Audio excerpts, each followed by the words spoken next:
Yeah. Yep. Yeah, grab some more. You can just take half. Mm-hmm.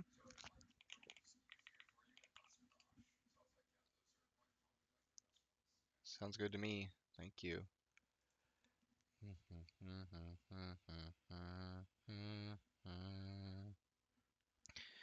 Do do do do do do do do.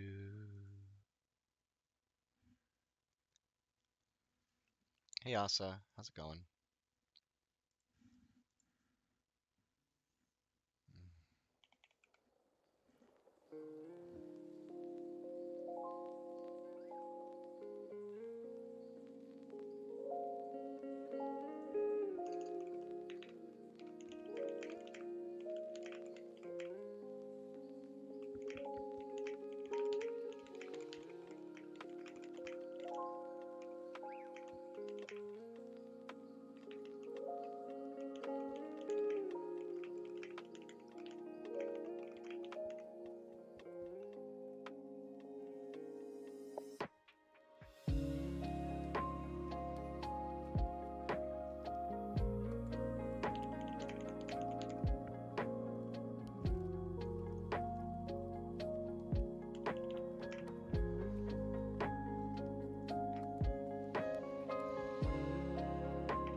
Hey, there we go. Oh yeah, very good. Pog. This is what I'm looking for. Just put these down here.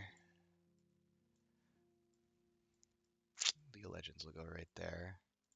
There we go. Perfect. Do I have any other things I need to put on the paintbrush? Let's see. Anything else that's good? Oh, maybe a picture of Yumi. Yeah, I'll put Yumi right there. And some Honkai Star Rail.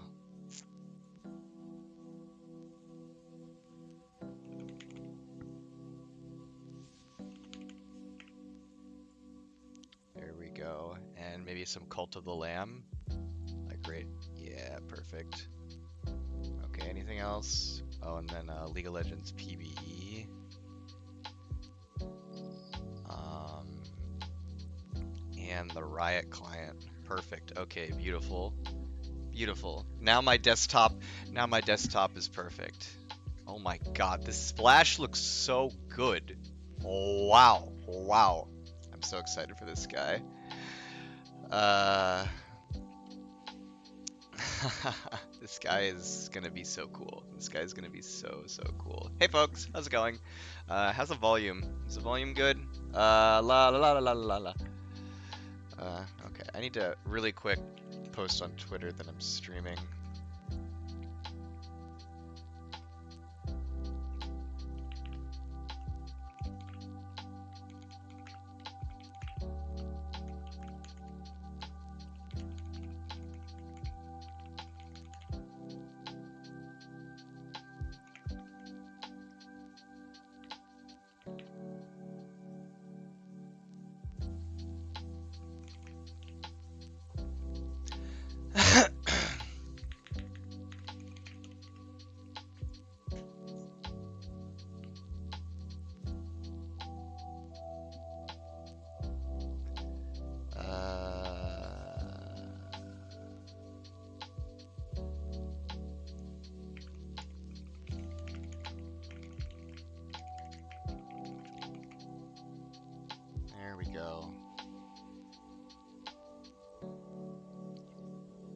Yeah, hey folks, how's it going? Hope you're having a good day, a good, um, a good afternoon. How's my favorite AD carry designer? Oh, I'm doing good, doing okay. Haven't really enjoyed Worlds. Really excited for all the incredible reveals that we saw that got posted yesterday. The preseason stuff, the HWEI stuff. Um, yeah, it's all very, very cool. Mic's a bit loud. Okay, let me see. I can fix that. Mic's a bit loud. Okay. Okay, that's closer. Okay, what about that? There we go. I'll do that, and then we can turn the music down a little bit. Music's a little loud. Put that right here. Very cool. HWEI is so sick. His design is amazing. I hope he doesn't have too much utility with 10 spells. So HWEI is very likely, like just upfront, probably going to have, is going to be complex to balance, as any complex champion tends to be. One of the things though, let's just watch his reveal really quick. YouTube.com. HWEI reveal. HWEI reveal, new champion. Oh, Skin Spotlight has some HWEI. Okay.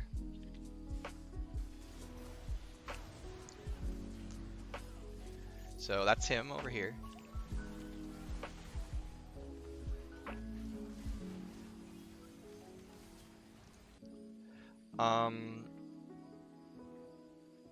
So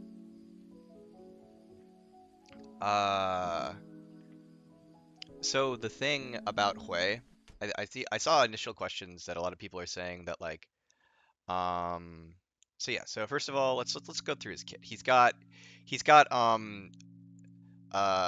you could call this a two-hit passive, where basically whenever he hits a spell, he puts a circle on you like that. Like you'll see there's this circle on Jin, right? He hits a spell, there's this circle on Jin, and then if you hit another spell, it marks in this like kind of like AoE explosion. And he has 10 spells. And so you might be wondering, why did we think it was okay, the champ team, to make a 10 spell character? And a big thing about his spells is that while he does have 10 spells, he only has the standard 4 at any one time. So he doesn't actually have 10 spells that he can just throw at you one after another. Instead, if you cast your Q opens a spell book, right? So you'll see right here, your Q opens a spell book, and then you choose one of the spells to cast. So you can cast QQ, you can QW, or you can QE. And each one of those is going to give you a different thing, and then it puts all 3 of those spells on cooldown. And so Q is his damage spellbook. The W has, again, 3 spells in it, and it's his utility spellbook. And there's a variety of things you can do with that. You can get a move speed zone, you can get a shield, you can get damage, and then again, it puts all 3 of those spells on cooldown. That's an important part of it. And then E is the CC spellbook. And so it has this gaze spell, this dash away, and then the ultimate is not its own set of spells. Instead, it's just this big skill shot zone of doom, spiraling despair. And so yeah, and so the character is like this long range mage, and he has a bunch of different ways he can approach a fight with all the spells that he's got on his collection. But again, probably the biggest important thing about him to remember is that he cannot cast all his spells at the same time. That's a big deal. This results in an incredibly fun to play character. You go into every fight with a ton of options, and every single time that you fight, you have to make the right choices about what options you're going to use. Um, this is a bit different than, say, like Aphelios, in the sense that Aphelios, he doesn't really get to choose his options in a fight. He has to like pre-prep them, right? So like Aphelios, he has like 6 guns, but every single fight, you're going to be going into a fight with very specific guns, and then you're going to be like, how do I use those guns? Um, More abstractly, this is kind of a choice structure. This is more of a choice structure of like, hey, every single fight I have all these choices I could be doing, but every single choice that I make means that I can't make these other choices, right? So like as an example with the W, if you want to use the W for move speed, which is like maybe that's gonna like let you get away or let you close with someone, you're gonna be losing the W damage buff or the W shield when you use it that way, right? And so in that moment you're like, well, which one of these is the best thing for me to use? Um, Similarly, like if you use the Q to like try to like say poke someone from far away, um, in that moment you're gonna be like, okay, well now I can't use the Q to like do this AOE slow wave clear or something like that. So, so yeah, there's a lot of cool stuff you can do on this character. Um, I think I'm really excited for him. I want to be very clear for people in chat. This character is not mine. I think when I talk about champions on the stream, a lot of times people will come in and be like, "Oh my God, August is talking about this champion, therefore August designed it. Oh my God, another August design." I want to be very clear that like I did not design HWEI. All the credit goes to as a designer is eMisery as well as other members of the design team. HWEI had a lot of designers that worked on him. Maxwell worked on him at some point. Endless Pillows worked on him at some point. And eMisery is the designer who is his primary designer. And in regards to my relation to HWEI, I am here. I want to try to find like the one thing really cool. Quick, 1 second. Ooh, this cheat sheet is pretty cool. I like this cheat sheet. I'm gonna bring it up. Open image in new tab. There we go.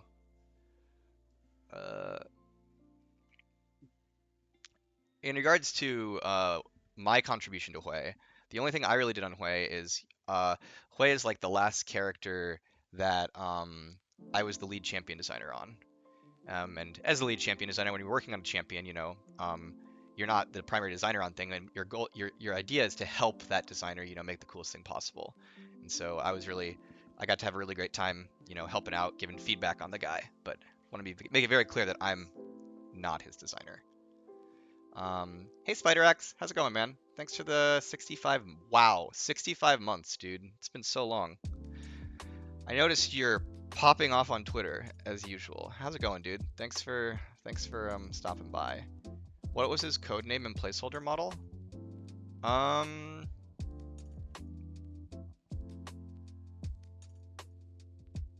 trying to remember actually. What was HWEI's code name? I think it was like Ink Mage or Paint Mage. I think those are the two. The two simple code names he had. Like it was either Ink Mage or Paint Mage. And then his placeholder model, I think it was Kane, actually. Yeah, it was Kane. Because you know how Kane has that big scythe, so it kind of looked like a paintbrush? And so we actually had a ranged Kane running around. Yeah, it was Kane. It was I think it was specifically Shadow Kane. I think it was like the Shadow Kane. Yeah. So yeah. That's what it was. Some stars, thanks for the bits. Appreciate it. Why would we rework Aesol? Because Aesol was the least popular champion in League of Legends, and it wasn't even close. Despite being one of the top 10 characters cited as like really cool visuals. So we reworked Aesol because he was a combination of very high potential, again, like one of the top 10 visuals in the game, with one of the least popular and least enjoyed by League players kits in the entire game. So it felt like he definitely needed some big changes. So that's why. Yeah. So yeah. Why is level 10 Nocturne almost winning this trade against a Fed level 13 HWEI using Ignite? I would not use any of those HWEI teasers as like objective measures of the character's strength or weakness, if that makes sense. Whatever whatever that gameplay was drawn from was probably not the most perfectly balanced like instances or tests. So yeah, so that's a thing to think about. Yeah. Miles said you designed one spell, but it got cut. Me? Oh, I did put a spell on HWEI. I helped out with one at least. I didn't design it. I want to be very clear that like Miles is giving me too much credit. Miles at one point needed a spell that and HWEI has a lot of spells, and so to help save him some time, I helped implement a spell that Miles and I talked about and was like, oh, this could possibly be pretty cool. So we tried it, and it got cut because it was actually really fun, but it was also really problematic. So it was a good thing that it got cut, but it was really fun. Okay, here's what the spell was. One of HWEI's utility spells used to be that he would summon a really depressed rain cloud, and the rain cloud would stealth him. And so like if you've kind of like ever seen like old Winnie the Pooh with Eeyore and it's always raining and like a depressed rain cloud was like following him around, like basically he could paint a rain cloud and it would start raining on him and he would get super depressed and he would like hide. And that would stealth him, and then he'd run around stealth and no one could see him, and then he'd pop out and be like, haha, it's me, I'm sad, and then you'd be sad because you'd be dead. Anyways, yeah, it was and then it also had versions of it that was camo, to be very clear. So it wasn't always stealth. It was like we would swap between stealth and camo on it to see if either of them worked. But the problem with it is that when it was camo, well, if it was stealth, it was extra messed up because he could just go untargetable whenever he wanted to go to be. And if it was camo, it was still messed up because you'd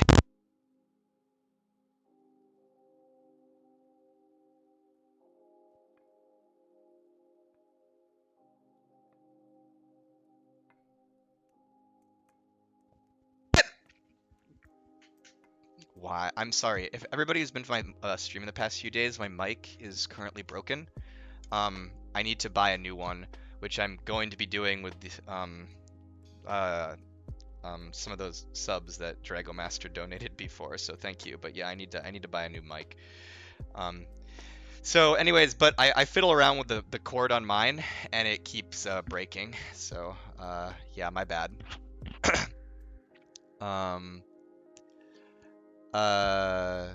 Yeah. So I'm gonna get a new mic. I promise. It's working again, right? My sound's back. Okay, good. My sound is back. Pog. But yeah, this character, he's really cool. I don't know. I have a lot like. He's just there was so many people that put so much work and effort into him across the team. He was a long time in the making. He went through a lot of designs. And I think the things that eMisery ended up with are pretty incredible, as well as the stuff that the artists ended up with, Soju and Lone Wingy, and the Issa, the narrative writer, ended up with. I think his lore is absolutely incredible, and I know that I think his lore is absolutely incredible. His story. I think this guy is just wow. It's I'm just gushing about him because I think he's so cool. Yeah.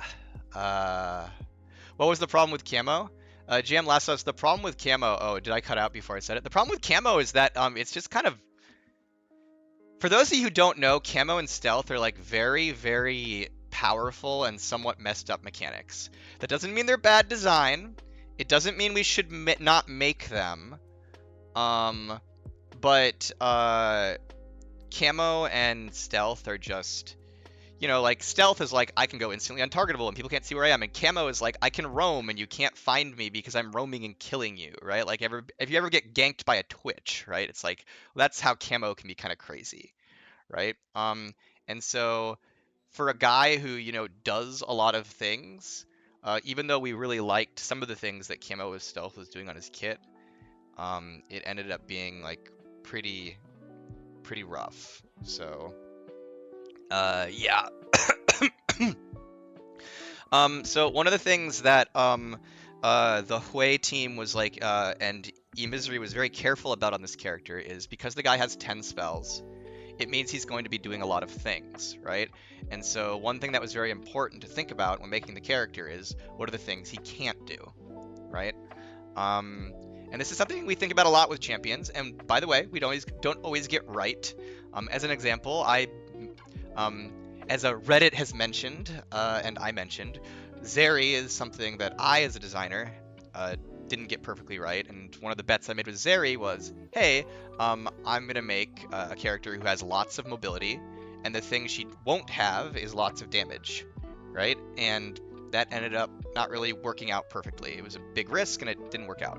But like whenever we're making a character, we're always thinking about like, okay, well here's all the things that they have, and because they have these things, what are the things they don't have? As an example from things that I've designed before, when I was working on Briar, she used to have a revive on her ultimate, and we were like, hey, but that's actually maybe something she shouldn't have given the rest of her kit, right?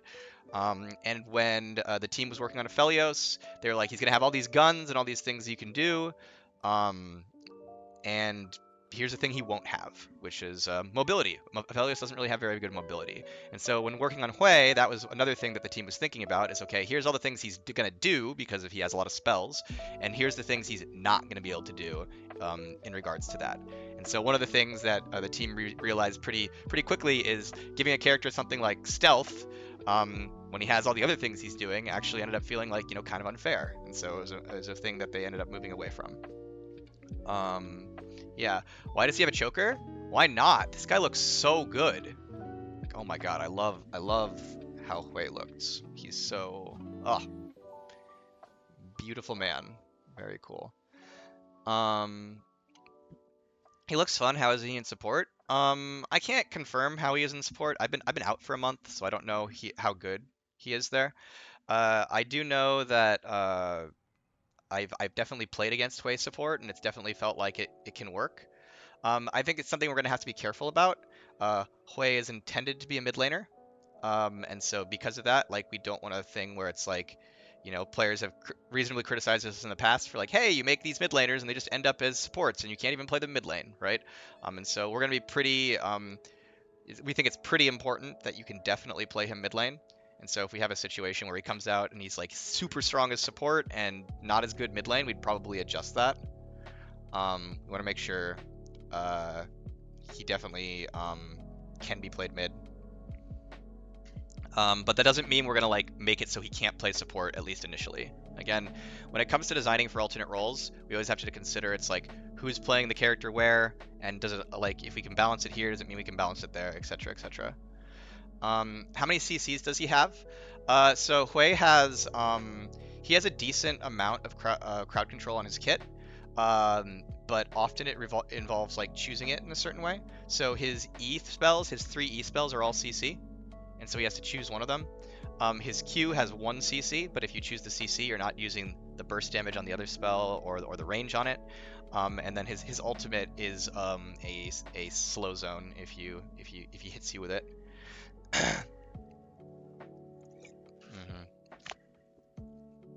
We can look back at this cheat sheet.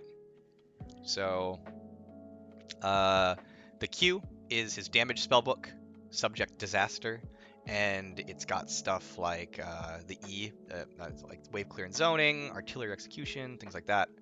The W is his utility spellbook. These are things that buff him and his allies.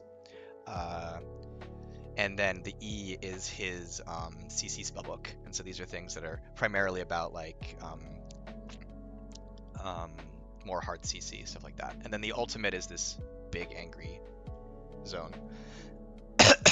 Cookbook needed. True. Let HWEI cook.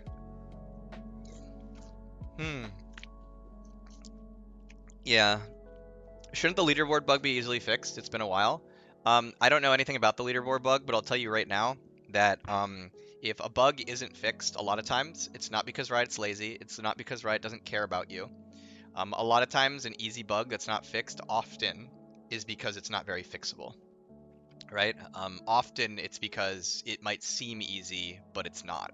Like a good example of this is like this last season, or I think it was the season before this. I can't remember exactly which one. We shipped a bug where we didn't reset your wins and losses for ranked.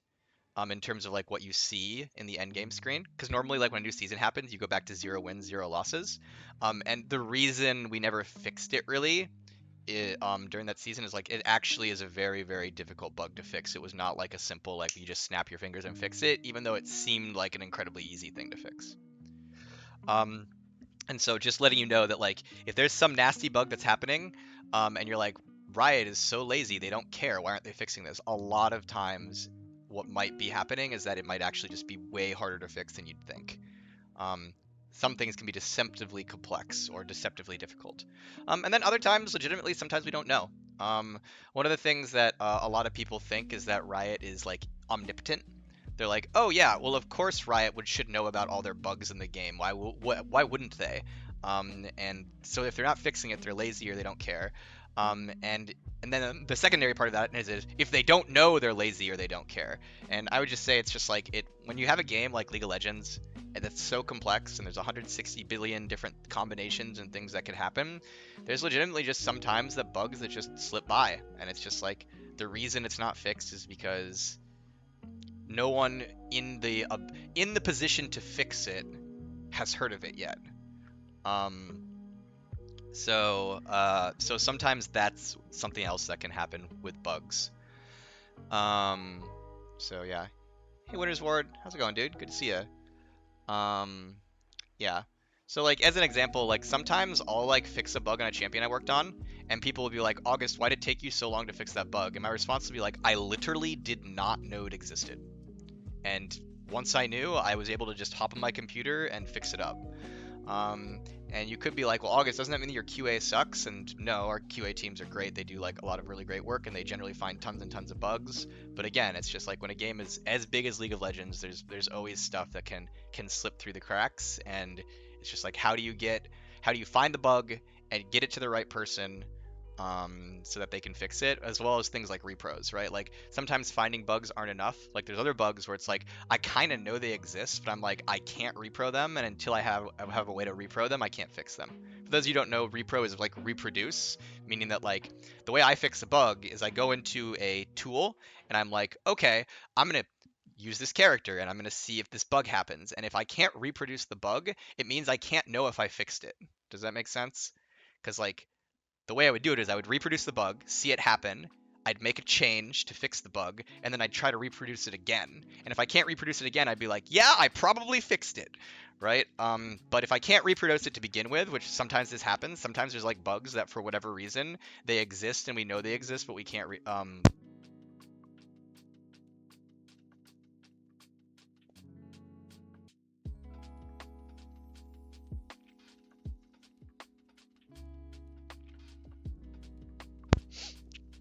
I'm sorry. Okay, wait, I gotta like how do I need to like wait.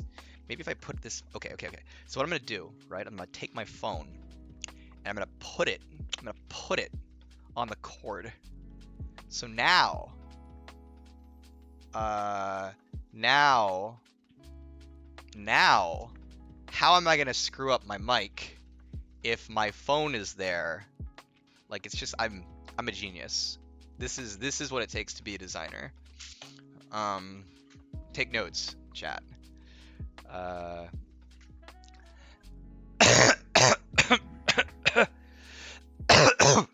Yes. Okay. Cool.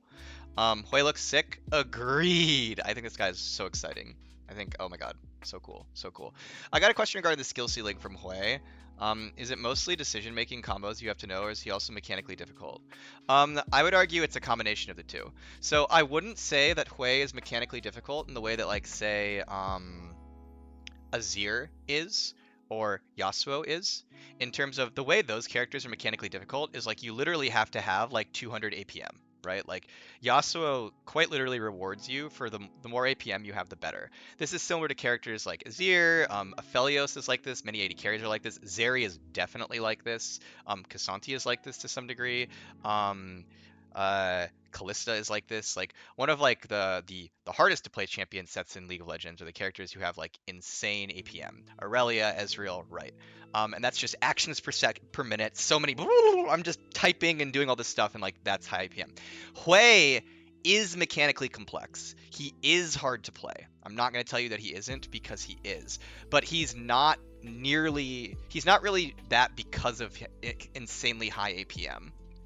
HWEI, at the end of the day, as mentioned earlier, he has 10 spells, but every single spell is in a set of 3. And so you're not casting 10 spells on HWEI, you're casting the standard 3 spells, but you have an option of, like, which one you're casting. And so the really big complexity on HWEI is, in every single moment, you have to think about what spell you want to cast and choose the right one. And that is way harder than you think, by the way. That is way harder than you think. Like, I've played a lot of this guy in playtests, and choosing the right spell for the right situation is not always just instant. And so, like, HWEI is going to take he takes a lot of experience and understanding, and, like, plays the character to really get a feel for how everything works and where it works, and then doing that. So, like, I would not say HWEI is a hard to play champion in the way that, like, Azir or Zeri is, in terms of being insanely mechanically complex.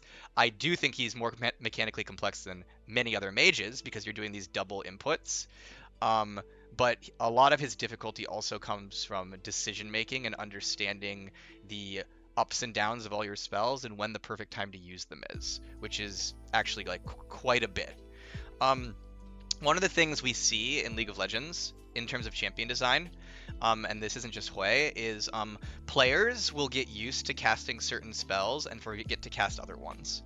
And this isn't just HWEI. So as an example, when Jhin came out, most Jhin players quite literally forgot to use his E. No joke. Jhin, overall, kind of a simple champion. A large swath of Jhin... Oh, no! Go back, stay down. I'm not going to break my mic. Okay, I can't lean back too far, or the mic will break. Jin's E, when he came out, a large swath of Jhin players literally just never used his E. And this isn't just because, oh, is Jin's E bad? Like, this happens a lot. When Jinx came out, no kidding, when Jinx came out, there was a number of Jinx players who would forget to use her E. Like, straight up. Like, they would forget to use Jinx's E. Pretty important spell, don't you think? And they would just literally forget to use it, because when you're learning a new champion, you just kind of focus on single things. And so with Jhin, as an example, it's like, I'm going to learn how to use Q, I'm going to learn how to use W and the R, and then you just forget to use the E. Right? It just wasn't as up there in your priority list. And so the thing I'm getting at, again, is with a champion, especially new champions, as people are learning to play them, players will forget whole swaths of spells on the kit, even with simple characters. It's just like, it turns out that 4 spells is a lot for, like, the average League player. And that doesn't mean you can't master 4 spells. Like, obviously, nowadays, most Jhin mains use his E a lot, but, like, you know, it's the learning thing. And so with HWEI, one of the things that is a lot to learn is, even though you only have 3 spells to cast at any time, you've got a lot of, like, spells in your spellbook. And so what we would see with HWEI, like, one of the things you see very frequently with new HWEI players, is my volume too loud on the music? It feels really loud. I'm gonna turn it down a bit.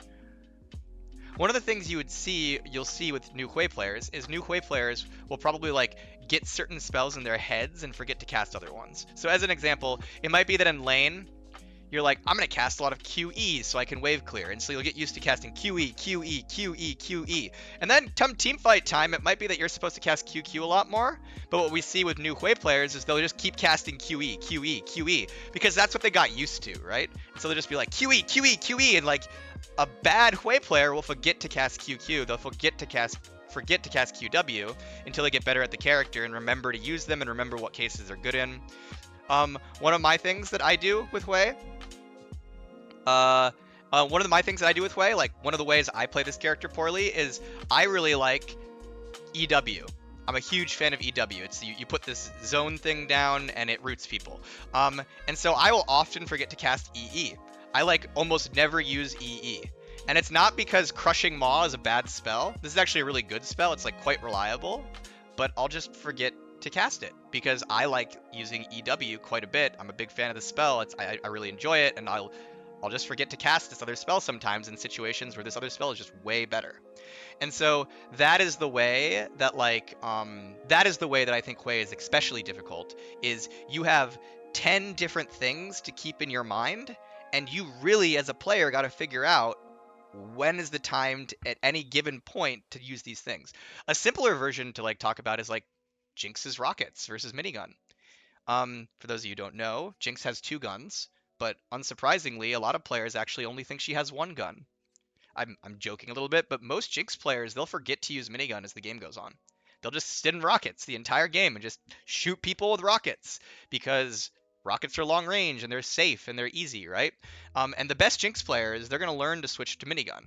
But there's a lot of Jinx players who legit will forget to switch to minigun sometimes in cases where it's really, really good. And that's a very simple decision, right? Like you just push Q and you're in range and you auto attack, right? Like even that is really, really easy. Kind of, but players will forget to do it. And so like, again, that's like, I think that is the complexity of HWEI, a lot of it, is this character has a lot of options in any given situation, and he's got to figure out which one he wants to choose. And that can be a lot.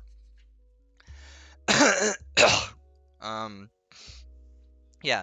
Aren't you worried about the complexity ending with him in pro jail? That is always a worry, hit button. One of the biggest risks we have with any complex champion we make is that they end up in pro jail and we have to like nerf them across the board. Recently, we've had that stuff going on with Zeri, with Kasanti, right, like that. Well, one thing though is that with a character who is complex and has that complex fantasy, it doesn't mean we can't always get them there. And sometimes like a character being like good in pro is not too bad if like that like lines up with the fantasy. So like as an example of this, from characters I've made, because I didn't work on HWEI, remember, I'm generally pretty happy nowadays with Viego being in pro, because I think Viego being in pro is like part of Viego's fantasy, where it's like, hey, if you're really good at the game and you understand all the champions, this character is gonna be really good on you, and they kind of like line up. And so Viego nowadays, is he a bit weaker than he could be? Yes. But overall, he's still fun, enjoyable for most of his players, and his skill fantasy tends to end up with like, oh, well, if a pro player is playing Viego, like there's some skillful things going there. Comparatively, I'm less happy personally with Gnar, another character I worked on, being in pro, because I feel like Gnar's fantasy as a character, like little cute Yorl guy, kind of like doesn't match up as much with being this like highly complex pro play champion. And so yeah, but it's always a risk when we make like a really a more complex character that they show up in pro. But a lot of times we can like get them balanced out over time, and they can end up like really, really cool. Like I'd argue Aphelios nowadays is in a really great spot. He came out, he definitely had some issues, especially with pro. We had to nerf him a lot.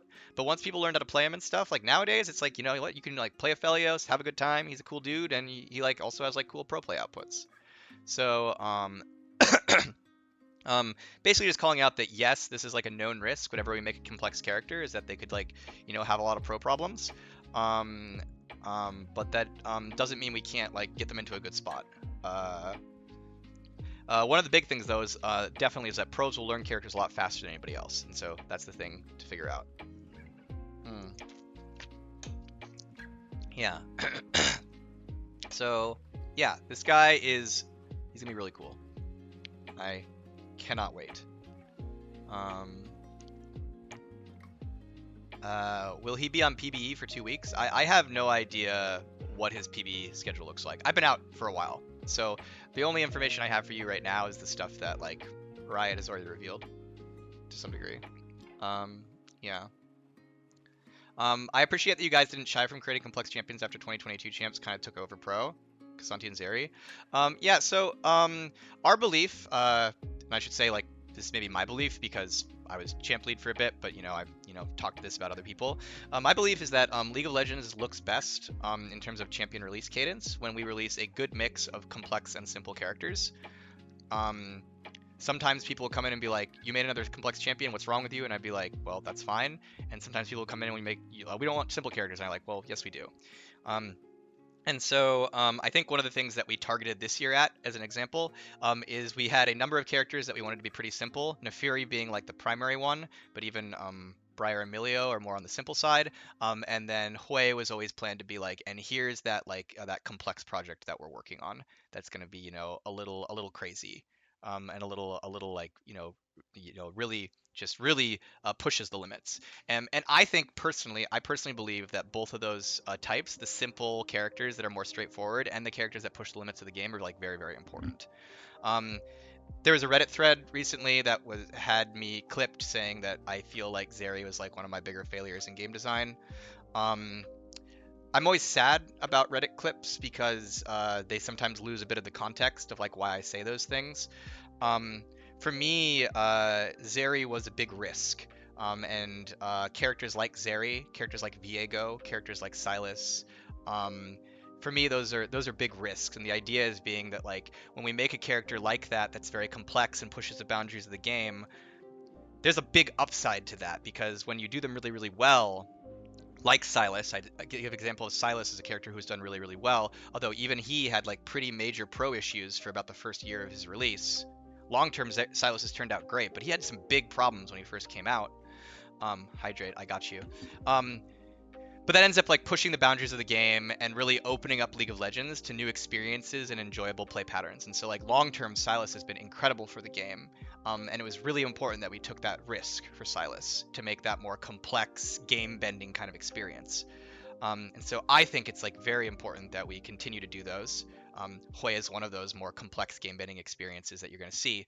But I want to call out that like I don't think that's the only thing we should be doing. I think we should have maybe one or two of those a year, and then also have like a number of simple champions a year and a number of champions in the middle, right? I think that's like our best thing. And so like one of the this year's release plans like came from the idea that multiple years ago we looked at the League of Legends roster and we asked ourselves, in terms of complexity, what are different roles missing? Okay, so as an example, Nefiri came from the idea that we looked at the assassin roster and we said, actually, there are no simple assassins in League. There's a few ones that get pretty close, like Talon, but overall, League of Legends actually is heavily lacking in simple assassins. Like the Garen of assassins, the Annie of assassins. And so when we made Nefiri, it was an explicit goal this year to be like, we should make a simple champ. And it looks like that one of the places that's really missing a simple champion is the assassin roster.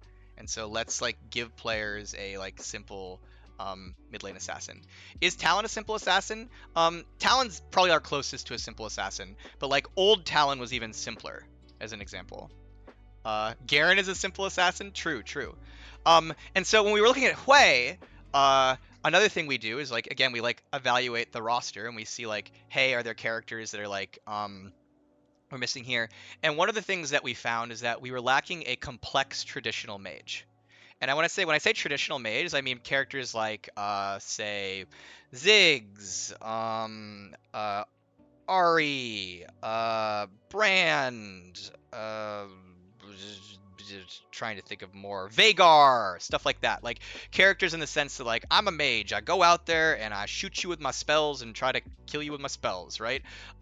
Because we do have some really some more complex mages out there. I think like as an example, we have like Azir. We have Orianna, but like one of the things that happens with those characters is like Orianna is like she is pretty complex, but she's also like has a lot of like say like auto attack incentives in her kit and things like that. I think she's pretty good though. And then Azir is like, he's not really a traditional mage. He's a mage, but he's very, very, very different from the standard mage play patterns. Right? And so when we looked at HWEI, one of the things we were seeing is like, actually, mid lane could probably use like a more complex mage fantasy out there that is complex but doesn't become completely different. Because again, like old Aurelion Sol Was a complex mage, very different. Azir, complex mage, very different. But we didn't have like a more of say like a Vagar like pattern that had like up to the complexity, if that case. So like that's one of the things we were thinking about with Hui. Another thing we were thinking about actually is if you look at our mage roster, like no joke, we don't have many dudes that are just that are just humans. Like if you look at the mage roster, all the humanoid mages, like quite legit, like like all the human mages, quite legit are either women or are like not full humans. Like Brand is humanoid, but he's like a fire spirit, and Xeris is humanoid, but he's an energy guy, and Azir is humanoid, but he's a bird man. Malzanar is humanoid, but he is like corrupted by the void. We didn't have as many just human dude mages, human male mages, basically. We have a few of them. I'm not saying they don't exist at all, but uh, Rise is a human, but he's blue, right? But we didn't have, and again, I'm not saying we don't have them, to be clear, like Twisted Fate, but we, in terms of just like our traditional mages, like the vast majority of our traditional mages are like, if they were men, if they were male, they tend to be more like the Vagars and the Xeraths and the Azirs versus like a more like just human sort of fantasy. So that's another thing we are thinking about there. Um, so yeah, so it was just like it seemed like there was like in terms of complexity there was some space in the roster. In terms of theme and fantasy there was some space in this roster for Hui, and that's like some of the reasons we got to where we are. Which I think he's gonna end up being really cool, and players are really gonna like him. I'm excited for what the team got to. Yeah. Um, Vagar is male. Yes, Vagar's a dude. Um, so yeah, those are some ways we got here with Hui, but yeah, he's gonna be really cool. I'm really excited for this guy. He's gonna be oh my god, I love playing him. Um, uh, when PBE, I do not know. I'm sorry. So for some of the context for all of you, I've been on vacation for a month, so I am a little behind on the details of things, and I can mainly talk about like what I already know or like things that like have been teased already, but I'm not gonna like come in and be like, hey, here's all the details of preseason because like I can't do that. No leaking allowed. Also, I don't know all the details because I've been on a vacay. So yeah, yeah. I saw Tart's drawing the Briar and Hui and really loved their dynamic. Oh man, I gotta go check those out. Tart is such great art. Answer a question. What's the idea behind the map changes and will it become asymmetric now? What's the criteria behind making a balanced map? Psychorus, I'm gonna refund your question, and it's not because it's a bad question. It's actually a great question, but I just don't know what I'm allowed to talk about there. And again, I'm not gonna like leak things, so um I think that's just something I can't really talk about right now. But I think it's a great question, by the way. Um, if there's any mods in chat, I don't know if we have a mod, but could you refund Psychorus their channel points? Just want to make sure that they don't get scammed. Uh, yeah. How many games did I play with Hui before I felt comfortable? I am not comfortable on Hui yet. I haven't played enough games. Um, in dev, you don't get a chance to play infinite number of games unless you're like working on the game analysis team. So the game analysis team is our playtesting team that of really high level players that we have like test characters like Hui, like Briar, etc., etc. And we typically have people on that team that we assign to a champion and say one of your jobs is during the development of this champion is you are going to become a god at this champion and just play it over and over and over again and get really good at it. And so we do have people at Riot who have mastered the character, like any champion, Briar, Hui, Nefiri, etc. But I am not one of those people. As a design lead, one of the things that you have to basically account for is the fact that there's only a certain number of playtests, and you have to playtest everything. right? Like as a design lead, you don't get to just be like, I can just playtest whenever I want, whenever I want. As a design lead, it's like, here's all these projects that have these different gates that need to be like gotten through. And as a design lead, one of your responsibilities is helping the designers reach those places of like, oh, we're gonna lock this spell. Oh, I need to understand what this thing does. I need feedback, etc. And so design leads typically have like, there's just a lot of playtests that you have to do on a lot of different things. And so um, being able to like run 100 games on a champion is an individual champion is like pretty difficult as a design lead. So I would say that I am not a HWEI master. I think I still have a lot to learn on him, which is, by the way, one of the reasons I like him.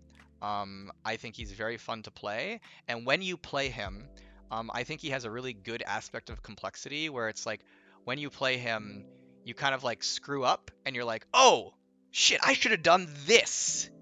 Um, a great example of a character like this is Yasuo. So Yasuo, one of the brilliant parts about Yasuo is one of the most complex mechanics in terms of mechanics champions in League of Legends. He literally has an infinite mastery curve, almost, which means that basically every single game of Yasuo that you play, you will get better at Yasuo and get more win rate. But one of the beautiful things about Yasuo that makes him so, I think, playable and popular is that whenever you screw up on Yasuo, it's immediately like, oh shit, oh, that's what I did wrong. And you kind of like think about what you did wrong and you're like, okay, I'm going to do that better next time in this way. And that's one of the things I've personally experienced on HWEI that I really enjoy is I am bad at HWEI. I'm just gonna be honest, I'm bad at HWEI. I'm bad at most characters that are complex. Like, look, people are going to meme me for this, but like I'm a Blitzcrank main. I play freaking Morgana. I play Soraka. I play Enchanters, and when I play the jungle, like I'm not playing jungle Lee Sin. No, no, I'm playing Vi. I'm gonna be like, I'm gonna click on you, right? Like, uh, I am, uh, I am just not a mechanic god. I play Lux, right? Doesn't mean I can't make mechanically complex champions. Like look at Zeri, haha, or look at Echo, right? Like I definitely have some mechanically complex characters out there, but like I play simpler stuff. So I'm bad at HWEI.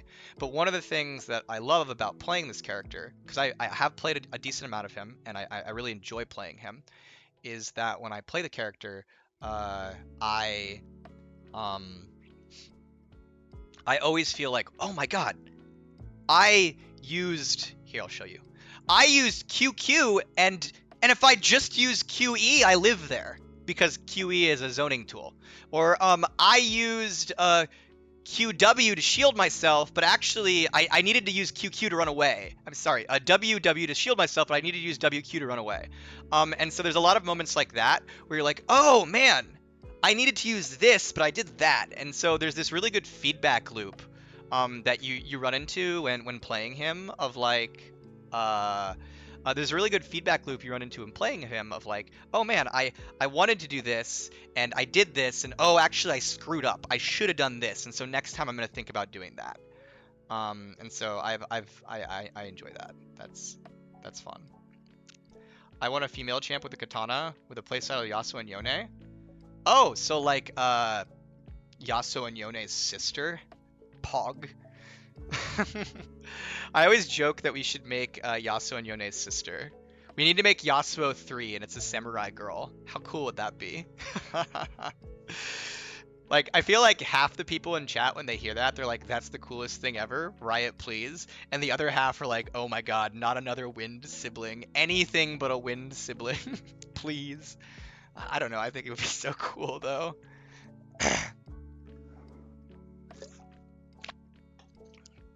Did I watch Worlds last night? Yes, I did. Worlds last night was very cool.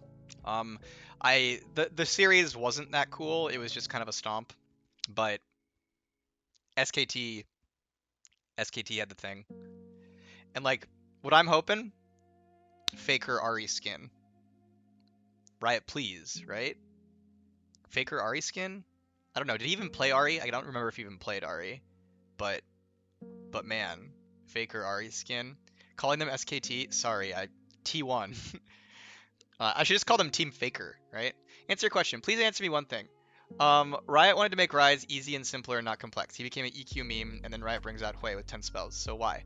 It's a great question, actually. So the question was, it's like, we made Rise simpler, and then we're making a complex character like HWEI. What's going on there? It's a great call out. And this is actually one of the risks we do whenever we make a complex champion. Is sometimes we make a complex champion and we end up with a Ryze or a Zeri or a Callista. But I want to be very clear, sometimes we make a complex champion and we end up with a Yasuo or a Lee Sin or an Aurelia. And so what I'm getting at there is, for starters, is not every complex champion we make is guaranteed to be an extreme pro problem. We'll start with that. And then also another note too is sometimes we make a complex champion that is a pro problem, but once they're tuned for a bit, they actually are still in pro, but they actually end up being like really cool and healthy. I would argue Aphelios is one of these. Mr. 200 years himself. I think when he came out, he definitely was pretty wild and definitely had some things that needed to be followed up on. But once after we got him balanced, I think nowadays you look at him and like he ends up being like, I think, fitting pretty well into League of Legends and like being very fun. And yes, he's a pro play character, but he's also like really playable by everybody else, and like he's just an overall like great champ. So we'll start with that. Is I want to like really call out that not every complex champion is guaranteed to be a pro problem, although that is a very real and very big risk. So like that's something we're always cognizant of when we're making a new champ, and it's like it's totally reasonable to call out if you're like, what are you doing here? Because it's like, yeah, that's a big risk. One of the ways to make a character not a pro problem if they're complex is to just make sure they have weaknesses that pros just can't get around. So Yasuo is an easy example here. It's just like Yasuo, despite being insanely complex to play and very difficult, he just literally has weaknesses that pro players cannot get around. And so he's very easy for him specifically to avoid pro because of that, right? It's like, as an example with Yasuo, it's like doesn't matter how good you are, you're gonna get ganked and you're gonna die to ganks, especially in a pro setting if you're Yasuo, right? Silas came out, was pretty complex. We made him have like 5 base health. And it's just like, well, it turns out that even though he's still a pro play champion, he's not like 100% pick ban anymore, because it turns out you can just counter him in lane sometimes. Because he just doesn't have a super strong early laning phase anymore in the way that he used to, and like turns out that's like a big L for a lot of pros, right? And so that's one thing we think about is like, hey, how do you avoid pro play? One of the things you can do is you can like give them like weaknesses that pros can't get around. One of the issues that Ryze has specifically, because you're like, what about Ryze? He's kind of an EQ bot. One of the issues that Ryze has specifically is that he has a lot of mechanics on him that are complex in a way that no human can use them except a pro in voice chat. So as an example, like one of the things that probably like really went wrong with Ryze is his ultimate. Ryze's ultimate basically says, unless you are quite literally Faker, and you are quite literally in voice chat with Gumayusi and Keria, you will not use this spell to its full potential. Right? Like that's Ryze ultimate. Because Ryze ultimate, and by the way, someone is immediately going to say add voice chat. And I'm going to tell you right now, it's not about adding voice chat. It's about making sure that you are literally Faker in voice chat with Keria and Gumayusi. Right? Like I hope I pronounced his name right. Like the thing about Ryze ult is that it is almost impossible for even coordinated players to use perfectly. And so that ends up being something that's so complex and so hard to use outside of a team setting where you are literally Faker, that it's just like no one else can use it, and it's like really weak for him. And so it's things like that where it's like, another thing about Ryze that's like pretty rough is that Ryze, we make a joke that Ryze would be balanced if his Q had a ping ratio. Meaning that, well, imagine Ryze's Q had a 1.0 ping ratio. And so when you're playing Ryze, the higher your ping is, the more damage the Q does. So if you have 10 ping, the Q gets 10 bonus damage, and if you have 100 ping, the Q gets 100 bonus damage. Pog, right? And what the joke is there is, one of the things about Ryze is that he has such a high mechanical like demand in terms of EQ, right? That it actually is a significant advantage to play on low ping with him. Which is like, who has the lowest ping? Challenger players. Who has even lower ping? Pro players on LAN. Right? Now, obviously, we're never going to give Ryze a Q ratio, but like one of the things that Ryze runs into as well is that, again, in this idea that like there are certain complex things that only pros can take advantage of, and in Ryze's case, the way his APM expresses itself is actually very, very pro favored and ping favored. And so yeah, calling out that like there's always a risk with mechanically complex champions and complex champions in general, that they're pro issues. It's something we constantly have to look out for, and it's something we constantly have to like call out. But I want to call out that like on the flip side of this, it is not a problem if a champion is a pro issue for a couple patches. That is probably just gonna happen sometimes. What's a problem is if a champion is a pro issue for very long amounts of time and cannot be balanced out of it. That is where it gets into a big issue. An example of this, of course, is Zeri. Zeri is a character who, even years after her release, we're still keeping her really, really, really bad because we don't want to see her in pro, right? Like, that's an example of a character who is a long-term pro issue, and that's where it really gets to be rough. Whereas, like, comparatively, I'll give examples of characters I've worked on. I don't consider Viego to be that much of a problem. If you have different opinions, that's fine, but I'm just giving you my honest opinion. Viego was a pro issue. He had, a split where he was a big pro problem, but he had a split where he was a big pro problem, but sorry, my brain is turning off. But we were able to, after 2 patches, like literally it only took 2 patches. That was the number of patches we nerfed Viego when he came into pro. After 2 patches, like his pro issues kind of just went away, and he stopped being an omnipresent pro character. So really calling out that I think sometimes when people come in, they're like, any character that Riot releases that shows up in pro ever is a massive design failure. And I just want to tell you that, like, I don't think that's true, and we as a design team don't think that's a problem. We think what really is a problem is the characters who are pro issues for very long and extended periods of time that, despite multiple patches, can't get into a good spot. So the most recent example of this being, like, say, probably the most recent extreme example of this being, say, Zeri, right? And that's where it really gets problematic, but not every complex character is guaranteed to be a pro issue in that way. But all that said, totally agree that, like, it's very possible that HWEI could end up as a pro issue. That's something we are very aware of and something we are very cognizant of. So it's something we'll be thinking about, just like we thought about with, like, say, Aphelios, right? So yeah, but despite that, we think it's, like, really good that, some of our characters we release are complex. Like, League of Legends is a giant game with many, many players all over the world, and some players love Naafiri type patterns that are, like, really straightforward, and some players, the whole reason they're playing League is because they want to play Yasuos and Lee Sins and things like that. And that's one of the reasons we made HWEI, is that we were looking at the mage roster, and we were like, hey, in terms of, like, a more traditional, spell-based mage, people are kind of, like, lacking that really, really high skill fantasy place in that role, and that's, like, one of the reasons this guy is here. So yeah. Dearest Karthus, I hope this finds you well. We seem to have found ourselves in a dire situation at the bottom lane. Please consider casting your ultimate ability to assist us, as I do believe Lee Sin has come to dive our tower. Sincerely, your botter lane. So I gotta give you some feedback on this this thing you're typing. If you take it's too long, and so the problem that's going to happen is your bot laner they're going to read about half of it, and their brain's going to turn off, and then they're not going to read the rest of it. And so they're probably going to stop at, like, Dearest Karthus, and they're like, why are you saying Dear Karthus? I don't get it. As a designer, one of the things I run into is if my tooltips are too long, people stop reading them, which is why I made Senna's passive. It's so that nobody knows what she does. Anyways, I get it. I know where that meme's coming from. Haha. But just remember that, like, take it from me. I've learned this the hard way, is that when you're typing something off, you want to be concise.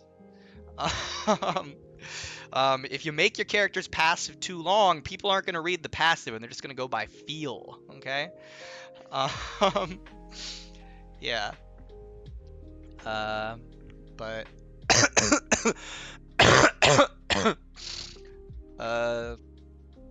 yeah.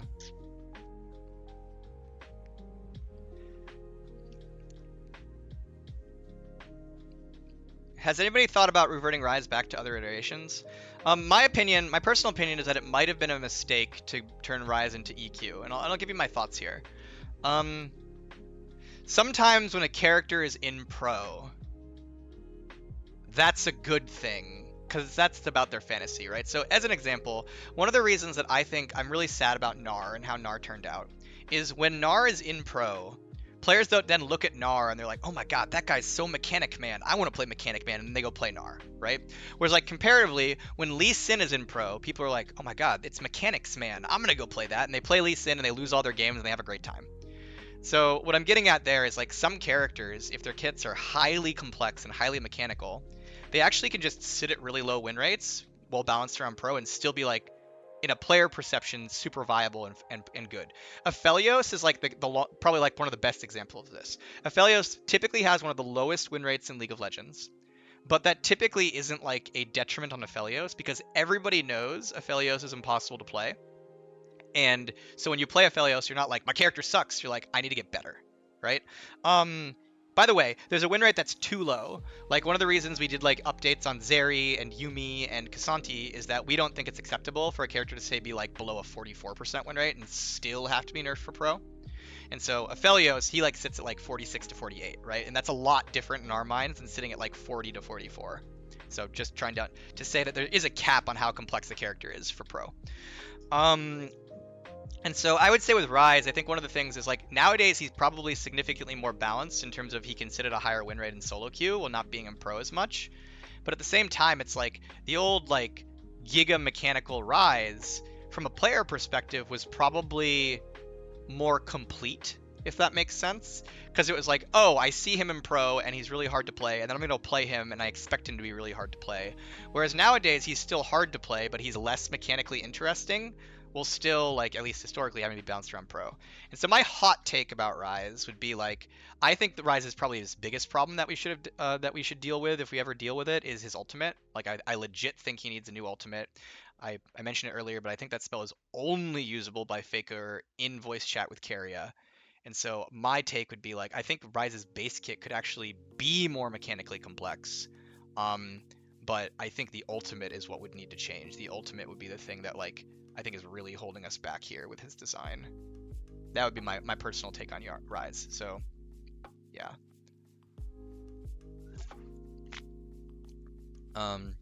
Froxen should be product lead. Froxen is the lead designer on League of Legends. So for those of you who don't understand, so League of Legends has like this structure of leads, right? And leads, you have a product lead and you'll have a design lead. A product lead is the person who's like, they're a producer and they're like deciding, what we're doing, what we're making, but they're going to be working in tandem with the design lead and like working with each other. And so if you're like Froxen should be like a lead who makes decisions and chooses things we do, he is exactly that. Just so you know, like Froxen is the lead designer on League of Legends. He's like Scruffy, like not Scruffy, Yetter. Like when people are like Yetter jungler wins, Froxen is the new Mark Yetter. Just so you all know. Like that's who he is. He is a design lead on League, and he decides things that we do. So if you're like Froxen should have decision making power, turns out he does, and I think he's we're doing a lot of really cool stuff. Yeah.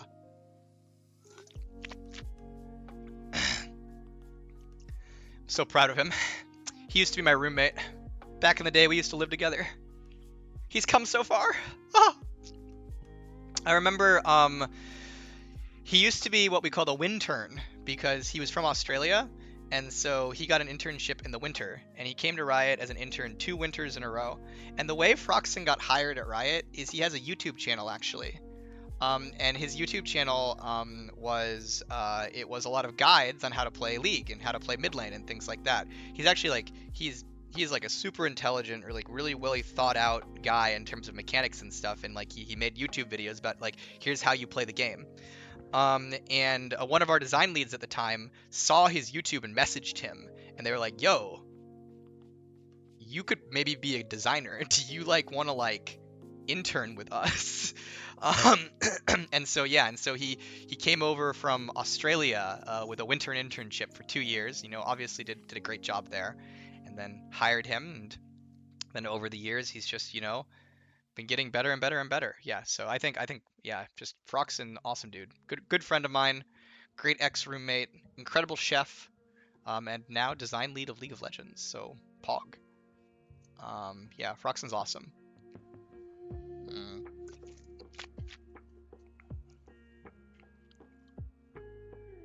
Thoughts on the Vel'Koz buff backlash? I don't really have any context on it, to be honest. I haven't like really read into much of it. All I can do is give you my own opinions on certain characters, and that is, I think what I personally think about Vel'Koz, aside from maybe the character has some bugs. I was like looking at him last night on stream and saw a couple bugs on him. Sometimes when you buff a character, they just need raw power. and sometimes when you buff a character, they need what I would call agency. So a fun fact actually is that it is possible to buff a character, give them literally 0 win rate, and have the buff be absolutely insane. Chat, give me an example here. Okay, so I want you to do this, chat. I want you to choose a character. Actually, let's say Jinx. Okay, Jinx. Hey everybody, I want to buff Jinx. And I want to buff Jinx in a way that gives her insane amounts of power. Insane amounts of power. But I don't want to increase her win rate. How would I do that? Anybody have any idea? And by the way, you're allowed to do a buff nerf. You're allowed to be like, buff this and nerf that. Okay? And so, again, the idea is, how can we buff a character that quite literally makes them OP, but doesn't increase their win rate? Some people are like, buff the ult. Some people are like, buff their AD. Some people are like, give her move speed. Give her 1 MS, but she one-shots you. Make the buff super conditional. Yeah, so the way I think about this a lot is the idea of agency. Oh, also Jandium and Deactive, thank you for the Prime subs. Hope you're enjoying the stream. Welcome to Twitch chat. So the way I think about it is agency. So as an example, if I was to go in on Jinx and give her 25 more attack range, or 5 more movement speed, and then nerf her health per level by 10, it is very possible that that change does not increase her win rate, because, you know, they'd even out. The attack range and the move speed would even out with the health per level. But that change would probably give Jinx a lot more agency, meaning that she would be, like, a lot better against Kha'Zix, because now she's farther away from him, and Kha'Zix has a hard time killing her, right? And so the thing I'm getting at here is sometimes when a champion needs a buff, what they need is raw power. So sometimes when I look at a character, I'm like, as an example, Yasuo is in a great spot. He just literally needs to kill you more sometimes. And in that world, a great buff might be like plus 2 AD, right? Hey Yasuo, you need plus 2 AD. And then, you know, that's going to make you a god, right? But sometimes you look at a character and you're like, oh, actually what that character needs is agency. They need not just raw power, although agency can be power. They just need more ability to outplay so they compete with Zed and Akali. And so sometimes then you'd be looking at Yasuo and you'd be like, oh, if my boy needs agency, let's make Windwall twice as big, right?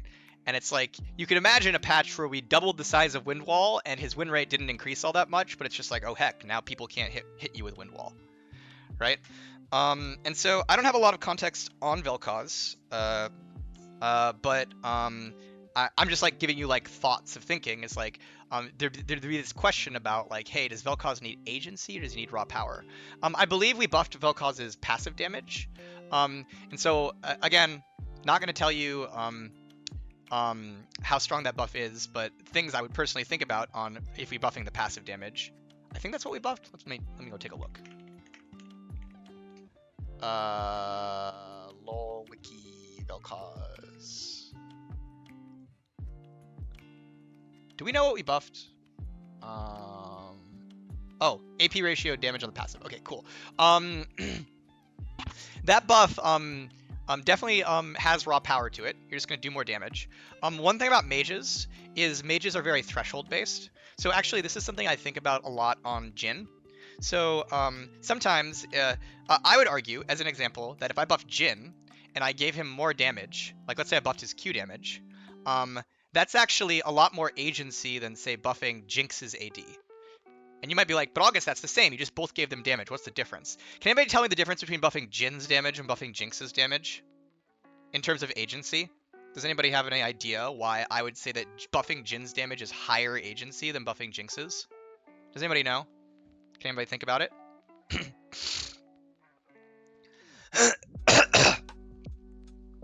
Lemon got it right. So everybody give some claps for Lemon 1. That was the first one that I saw that, like, I think got it right. There's a lot of different reasons here.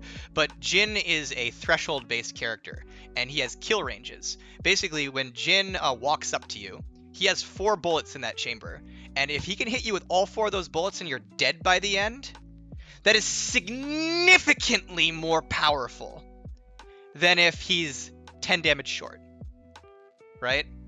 significantly more powerful if he's 10 damage short, right? So so if I buff Jin's damage, a lot of times that's significant. It's actually more agency in terms of a buff. It is raw power as well than if I buffed Jinx's damage, because Jinx, comparatively, Jinx has infinite damage. Her attack speed just goes infinite, right? She has a minigun, 130% attack speed, and so Jinx is looking for DPS, but like Jinx has a less problem with like failing to kill you in a burst moment, because she'll be like, oh no, I didn't one shot them, right? Like she's just gonna keep shooting you, right? So, anyways, going back to Vel'Koz, one thing I'll call out that I think might not be as appreciated is as a burst character, any sort of buff to damage thresholds tends to be really helpful for a burst character's game plan. Now, I'm not going to say it's the perfect or imperfect buff, but what I'm calling out is when I think of Jhin, I generally, when I talk about a character, like I think of Jhin or many burst mages, I generally feel like buffing their win con, which is often burst, can really help them out. But that isn't necessarily the only thing you could buff about them, right? So sometimes I look at a burst mage, I'm like, this character needs more movement speed. Sometimes I look at a burst mage, I'm like, this character needs less counterplay. So like in Vel'Koz's case, that might be like, maybe Vel'Koz's E should be easier to hit, right? But then also, sometimes looking at a burst mage, when you buff their burst, it quite legitimately is like a lot more than you can expect, because it's just like, okay, this is going to change the number of situations where this mage just gets to be like, okay, I just win now because I one-shot you. So anyways, yeah.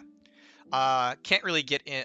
Again, I've been out. I don't really have a lot of context on it, but like just giving you thoughts on like the difference between different types of buffs versus like when you buff a character with just raw power, which is sometimes exactly what they need, versus buffing a character with raw agency, which makes them harder to play against, easier to play. Sometimes that's actually what you want. And then of course, all the places in the middle. Yeah. What's the reason behind nerfing multiple of Ziggs abilities instead of reverting the Q hitbox? So actually, this is a great transition. So everybody, we were just talking about agency versus raw power, right? So the question was, why would we buff Ziggs's Q hitbox and then nerf all his spells? What's going on there? Why could that be a good direction for Ziggs? Does anybody have any idea? Hey, Wings of Death, how's it going, dude? Top lane Kayle buffs? I'm down. I'll buff Kayle so you can be an agency monster. But yeah, like again, I'm just asking chat because, you know, let's have an engaging conversation. Why? How could buffing Ziggs's Q AoE and then nerfing the spells make sense? Like, what does that do? I don't even play Kayle. Okay, Wings of Death, Mr. literally named after Kayle. I'll believe it when I see it. It's about consistency, right? So Ziggs's Q, basically, it's like I was talking about earlier about how could you buff Jinx and make her more powerful with literally 0 win rate. That's the same idea behind a buff like Ziggs's Q. Ziggs's Q's AoE being buffed means it is more reliable. It will hit more. And so if you buff Ziggs's Q by, you know, make it more reliable and then say nerf its damage by 5% or something, I don't know the exact numbers here, but I'm just saying like an example.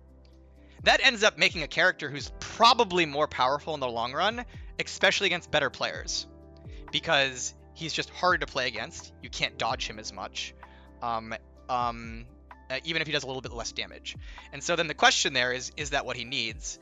And so the idea would be like, you know, if there's a world where Ziggs feels low agency and like he can't keep up with characters like say Zed and Katarina and stuff, making him more reliable even at the expense of a little damage can be like a good way to be like, okay, now even though this character's win rate is the same, he's a lot more versatile to play. So that's the idea. That's the idea with stuff like that.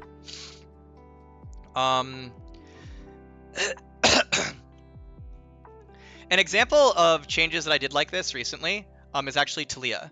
So lol wiki Taliyah. I shouldn't say recently. I should say like Taliyah midscope. And so I'll get it like my explanation here. So I'll tell you some ideas behind why I made the changes I did on the Taliyah midscope. So let's go find it. Let's go find the... Here is Taliyah's gameplay update from 12.9. Oh god, look at all these pop-up ads. Ugh,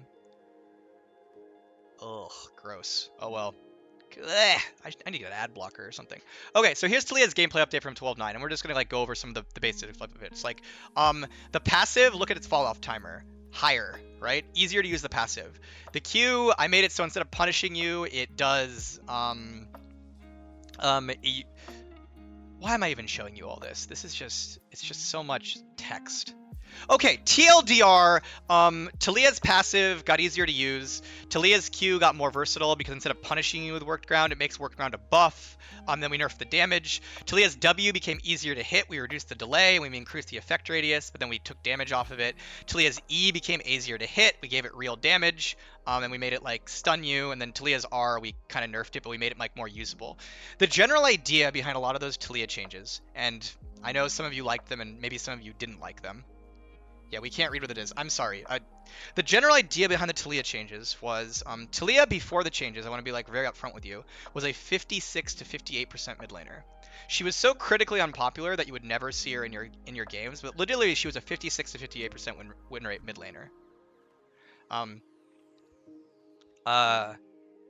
That's a lot of power. But of course, when people played her in mid, they were like, this character sucks. And so one of the many things we did with Talia, like with that mid scope, one of the ideas, of course, was to just make her feel better in general. But one of the ideas, let's give her ways that like feel like really powerful for her to win the game, aside from just one-shotting a guy. And so the goal was like, hey, here's some agency buffs. If Zed's trying to kill you, E him. Well, maybe not Zed, but like, you know, Kha'Zix, right? And if you want to hit Katarina with your spell that throws her around, you can do that and stuff. And so I was trying to make Talia's pattern less binary and more playable. Well, of course, then also keeping the win rate in check, which meant like removing a lot of damage. So I will say that like some people definitely didn't like the mid scope, and I get why, right? Like if you were a Talia player who like really just loved one-shotting people instantly, and like that was how you were playing the game on her, like the mid-scope probably isn't going to feel as good because she became a lot less one-shotty. But one of the goals for the mid-scope was being like, in all the situations where your one-shot fails, you feel better as a champion, right?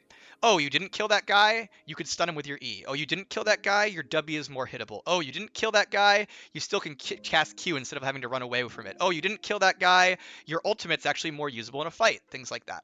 So I'm not going to say the Talia mid-scope ended up perfect. I think as an example, it came out and it was very pro-skewed and we had to nerf it a lot, and finally we've rebuffed it and it feels a lot better now, but like there's definitely a period of time where it's like, oh man, she's just back to being sad. So I'm not going to say my changes were perfect on Talia mid-scope, but I am just trying to like give you guys context about why we would do some of the changes we did. And that again, it was this idea of let's give Talia a bit more versatility and repeatability in her pattern, so that when she fails to do that one thing, the one shot, she has all these other things she can do. And then the idea being that it's then like, okay, then at lower win rates, Talia will be more satisfying to play. Which again goes back to this constant theme I keep talking about in terms of these agency versus power buffs of like, it is possible to buff a character with agency such that they feel significantly stronger, but their win rate does not go up. And that's what I'm talking about here. HWEI is a character in a game called League of Legends. True. When will the patch notes drop? I have no idea, and I can't tell you. I'm sorry. All I can say is let Phlox cook.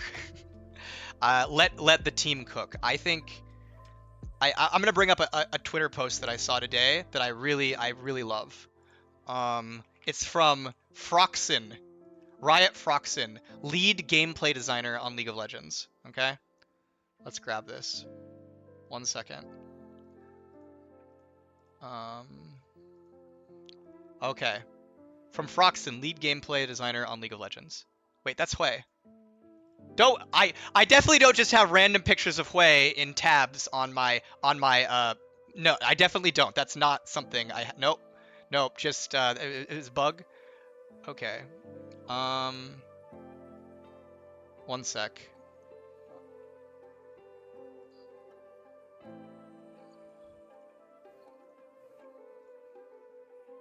Okay. Here we go. Froxen says for the let me make sure everybody can read this. make sure it's in the thing. So Froxen says, super excited for y'all to finally see what we've been working on for the past 11 months. League isn't going anywhere, and this represents the largest preseason we've ever done. We're super proud of the Summoners Rift team and all the teams who lent people and resources to make this happen. It's been blood, sweat, and tears for the many devs to get to this point, and we're hoping you all feel like it was worth the wait. That we're solving some major problems with the league and moving it forward. It's been agonizing having to keep our lips sealed for the whole year while getting memed about Riot doing nothing. I 100% sympathize with this, by the way. It definitely has felt like as a league player that we haven't been doing anything, especially at the start of the year. And so if you're coming in and you're like, Riot hasn't done anything, especially at the start of the year, like I totally get where you're coming from, by the way. Like, because you're right. We had a period of time where it felt like we weren't doing anything. But we've been doing stuff.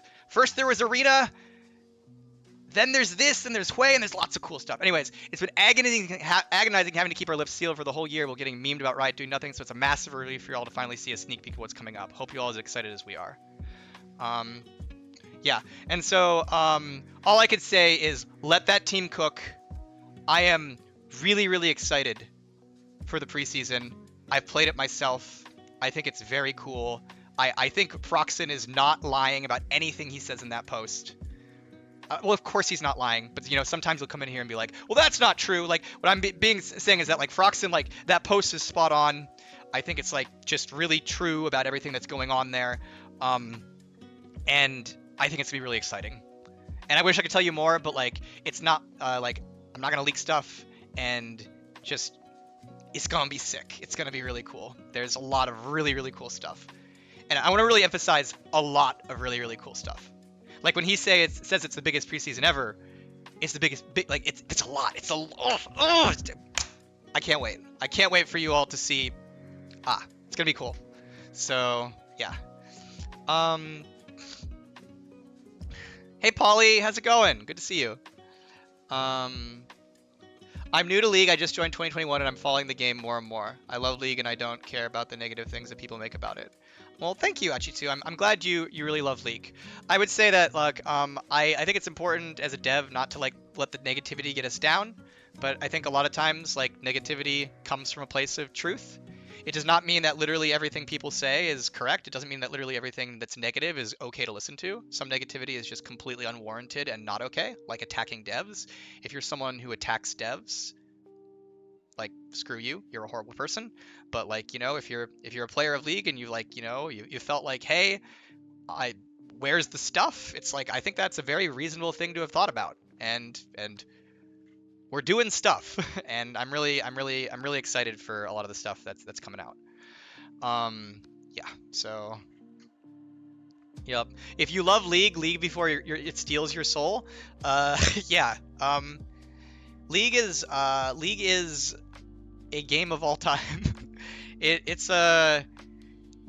I legitimately think League is an incredible game. Everybody's gonna be like, oh my god, Riot August, Riot Shill over here, saying the game he works on is good. But I think sometimes, you know, people flame League a lot. But I think like legitimately League, it's like it definitely has some things that can make it really frustrating. If you saw my stream on Friday, you would like understand what I'm getting at. Man, I went crazy. I was really sad. So like League can definitely be frustrating and rough at times, but I genuinely believe that League is like a really fun game to get into. We have a lot of cool characters, and especially when you're like playing with friends, it's just like, oh my god, there's just so much cool stuff you can do. So, could Riot receive a buff that is more noticeable in high elo? Briar is OP in all elos and continues to be nerfed. So I'll just say I don't think we're gonna buff her for high elo because right now Briar is just OP everywhere. Briar has, so if you want to talk about characters with skill curves, specifically like mastery curves, Briar has the highest mastery curve we have ever made for any champion. That does not mean she is the most skillful champion in League. It's a bit different, but it just turns out that learning not to kill yourself is a really big deal on Briar. And the better you get at learning not to kill yourself, the more insane that champion gets. So she is definitely, if you're wondering why we keep nerfing Briar, it's because of this. Let's go to Paint. It's because of this. Here's what her win rate looks like patch over patch. So here's Briar. We do, let's see, let's make a line. Make it red. Red for Briar. Shapes line. Okay, so we have... we'll say win rate. Remember to label your graphs. Time. Briar win rate, so people know what I'm talking about. There we go. This is what Briar's win rate has been looking like patch over patch, and why we keep nerfing her, okay? She comes out, people learn her, we nerf her. People learn her, we nerf her. People learn her, we nerf her. People learn her, we nerf her. People learn her, we nerf her. Like, what I'm getting at here is, this happened with Aphelios as well. Aphelios, is like this too. And so what I'm getting at here is, like, if you're wondering why we keep nerfing Briar, it's that every single patch we like take down her power, but then people get better at her, and so her win rate just keeps climbing time over time over time. And so yeah, and so like if you're like looking for Briar buffs, I can understand where you're coming from there, but the character is really hard to learn not to kill yourself with, and when you learn how to not kill yourself, she becomes significantly more powerful. And so we've seen that her win rate just keeps climbing every single day. Why did Nefiri get nerfed? Nefiri got nerfed because her win rate and ban rate are too high. Specifically, her ban rate is significantly higher than her play rate, which indicates a player frustration thing. And then also we thought her win rate was simply too high. And so we are nerfing Nefiri for being, by our metrics, too high of win rate and likely too frustrating. So she's being nerfed. That is the idea. Yeah.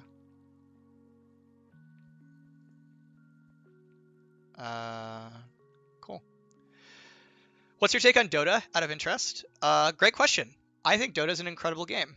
I think it's really good, and I think they have a lot of really great designs. I sometimes, like, you know, Dota's the OG, right? There's a lot of league designs that are inspired by Dota champions. Like, we take a lot of inspiration from lots of different games and MOBAs when we make characters, and Dota's definitely one of them. Obviously, League was inspired by Dota. Like, we all know that. I think Dota's an incredible game. I think Dota, though, if I was to say a criticism about Dota, and when I say a criticism, it doesn't mean the game is bad. It just really, it's more about preference, really. I think Dota is, like, very deliberately, like, very, like, awkward to play at times. In terms of like just mechanical things you have to do and stuff like that. And I personally don't enjoy that. I think like it ends up creating things where it's like characters just feel like really weird to play and optimizations feel really weird, but it also does create like a lot of like deep and interesting interactions. So I want to really call out that like what I'm not saying is this makes it a bad game, but I do say it makes it feel like very different from other games, and so it really becomes a matter of preference. Of like, as an example, if you enjoy turn time does a lot of really great things for Dota. It helps like balance ranged characters versus melee characters, things like that. It also makes your characters feel like a little awkward to play. And so for me, I'm not a big fan of turn time. I don't really like how that makes my characters feel. And so I would prefer like, say, like a game like League personally in terms of like turn time, but like turn time does get their game a lot of like beneficial balance things. And so yeah, basically I would say like TLR to me is like, I think Dota's incredible. I think they do a great job. I think they make really great designs. I do think that like it is a different game than League, and it sacrifices feel and sometimes like accessibility and playability for other values. And that does not make it bad. That does not make it worse than League. It makes it different than League. And so it really ends up being a matter of preference of like what you want to play. I think another comparison could be like PUBG and Fortnite, right? PUBG and Fortnite are games based off of the same genre, right? You know, the Battle Royale. And there's certain things in PUBG that make the game like a lot less accessible, but also add like certain types of depth to the game that can be good in certain ways and bad in others. And there's certain things in Fortnite that make the game a lot more accessible,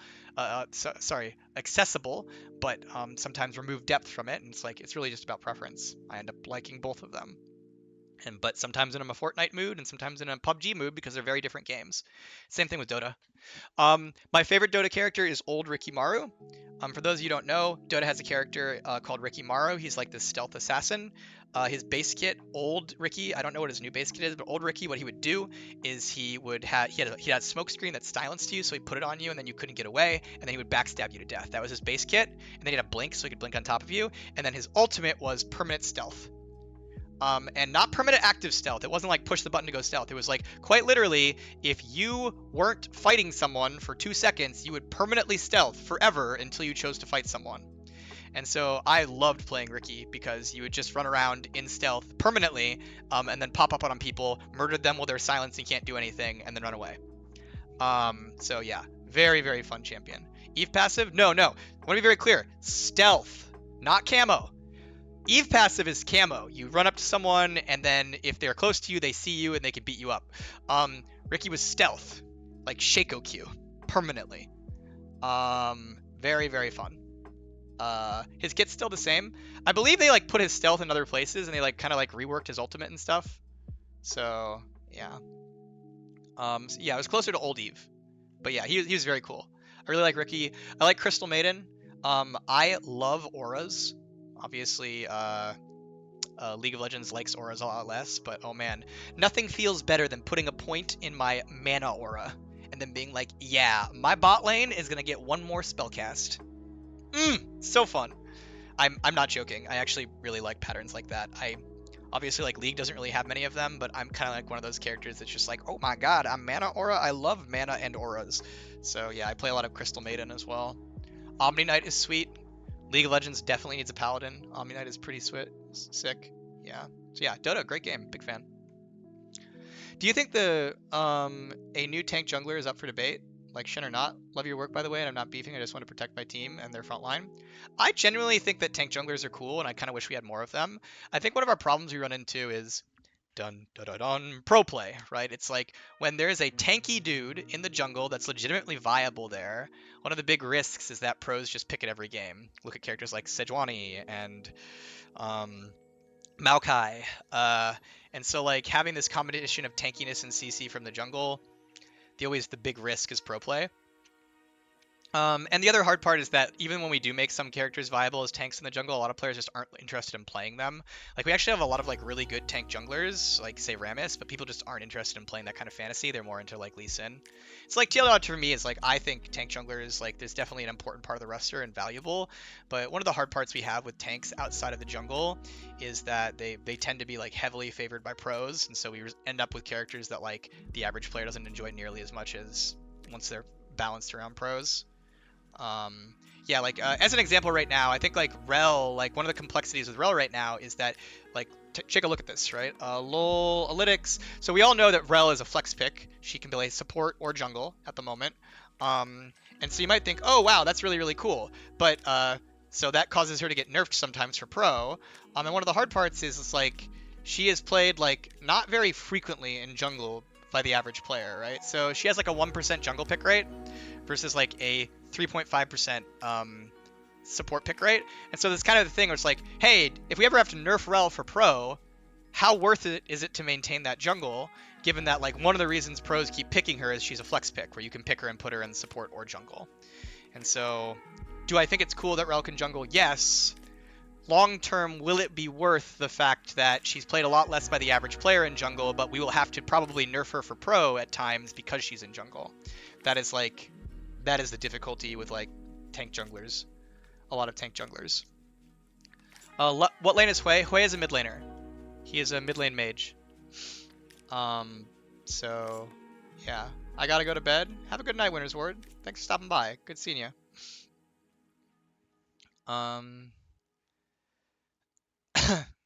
Who designed the artist champ? So HWEI was designed by eMisery. That's Miles. He's the same guy who made Milio. He did an incredible job on HWEI. Like, wow. This character is incredibly difficult to make. He was incredibly difficult to make. And so the fact that we made him in the time we did and eMisery was able to like make him so good is like so well. Awesome. So he's the guy who made Milio and now he's working on HWEI. And then also HWEI also had a lot of other designers before. HWEI has like gone through a number of designers. There's a lot of people. HWEI definitely had 200 plus years of design experience. Let's say that. So Maxwell worked on HWEI at some point. Endless Pillows worked on HWEI at some point. So there's a lot of folks who put a lot of thought and effort into the character. But the designer primarily now is eMisery.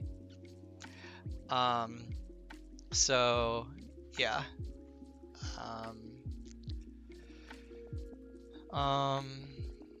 How long was HWEI in the making? Over a year. I don't know the exact timeline, but over a year with many, many different kits. The HWEI that you see right now looks very, very different from the HWEI we started with. There's many, he went through many different iterations and different themes.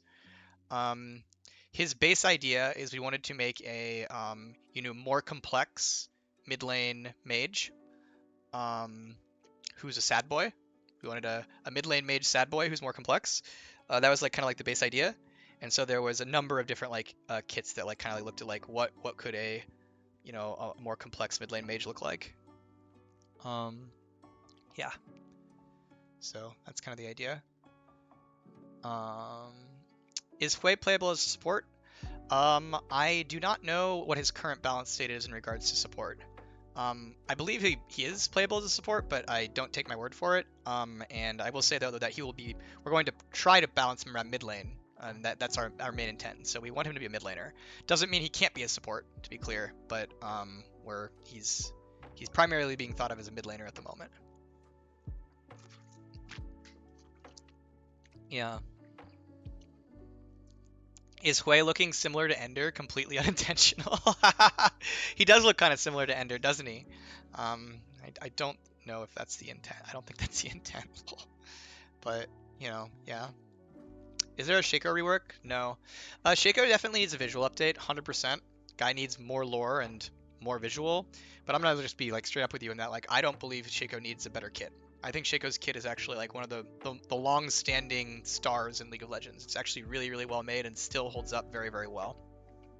Doesn't mean it couldn't use improvements, but I think sometimes people come in here and say, hey, you should just change Shaco. He needs better spells or whatever. I'm like, I just disagree. I think Shaco is like a very unique and special champion in League, and his kit still holds up to this day. What doesn't hold up is his art, his animations, his visuals, his lore, stuff like that. That stuff needs to be fixed. So I generally agree that Shaco could use an update, but I don't agree that he needs like a full new kit or rework. I think he's like pretty great the way he is. Unironically, I think Shaco's kit is fine. Okay, good. Yeah, same.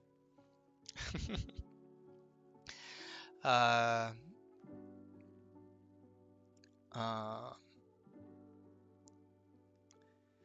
already looks like the most difficult champ to learn in the game. I talked about it earlier, but I would say he is very difficult to learn, but in a different way than people are used to. So when a lot of people think difficult, they think highly mechanically complex. Characters like Yasuo, Zeri, Lee Sin, Azir, things like that. And HWEI is still mechanically complex. I want to be very clear that this character is mechanically complex, but a lot of HWEI's complexity actually comes from decision making. Like most of his spells are actually pretty straightforward. Like here, let's go get that HWEI teaser again to like take a look at it. I think Skin Spotlights has some really good.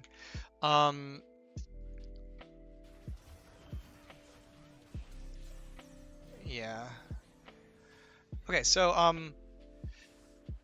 HWEI's spells overall are a lot of times like pretty straightforward. Like, what is his Q? What is his QQ? It's a skill shot. What is his QW?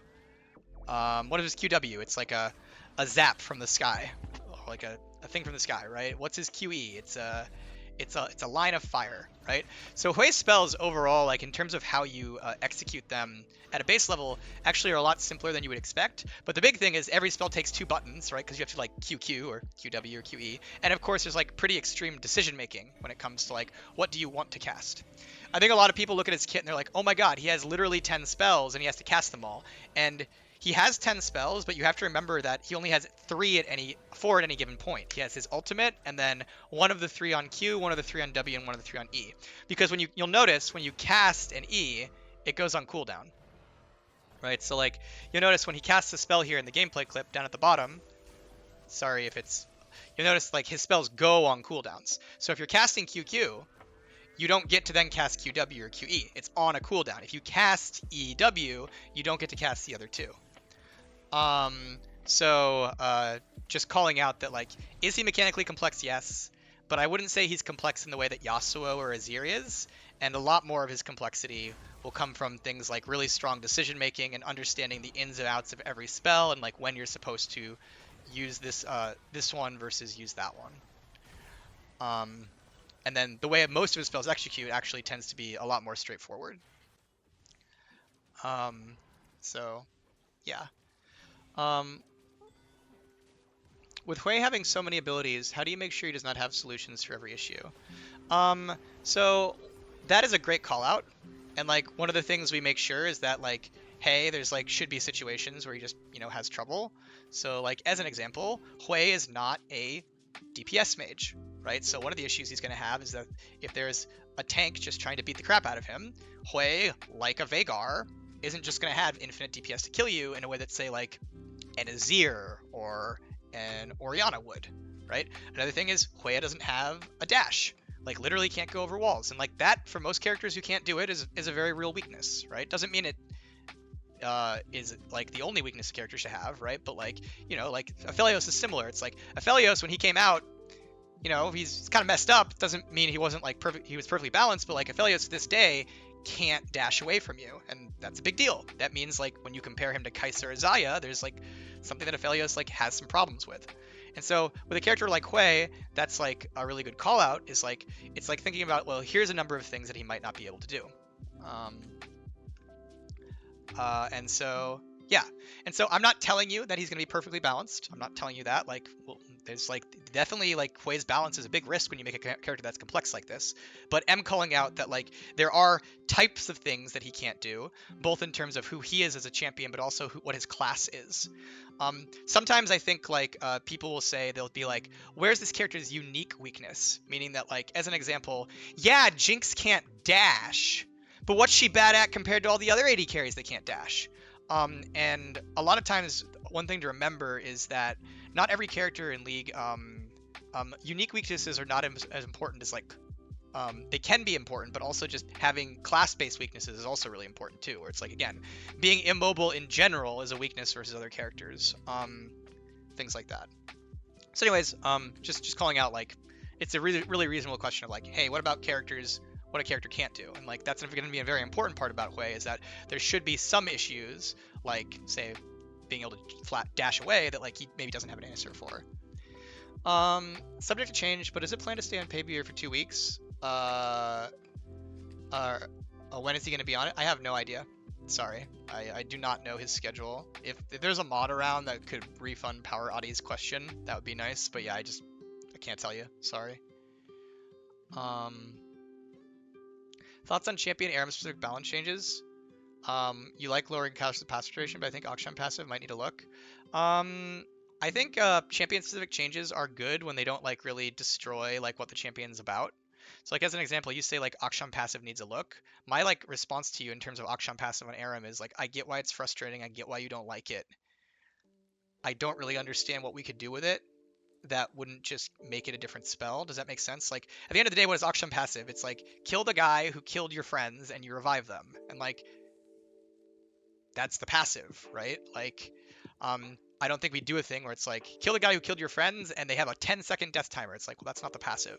Basically, what I'm getting at is, like, it's really important that when you do a champion-specific change for a map, that you don't just change the spell wholesale, right?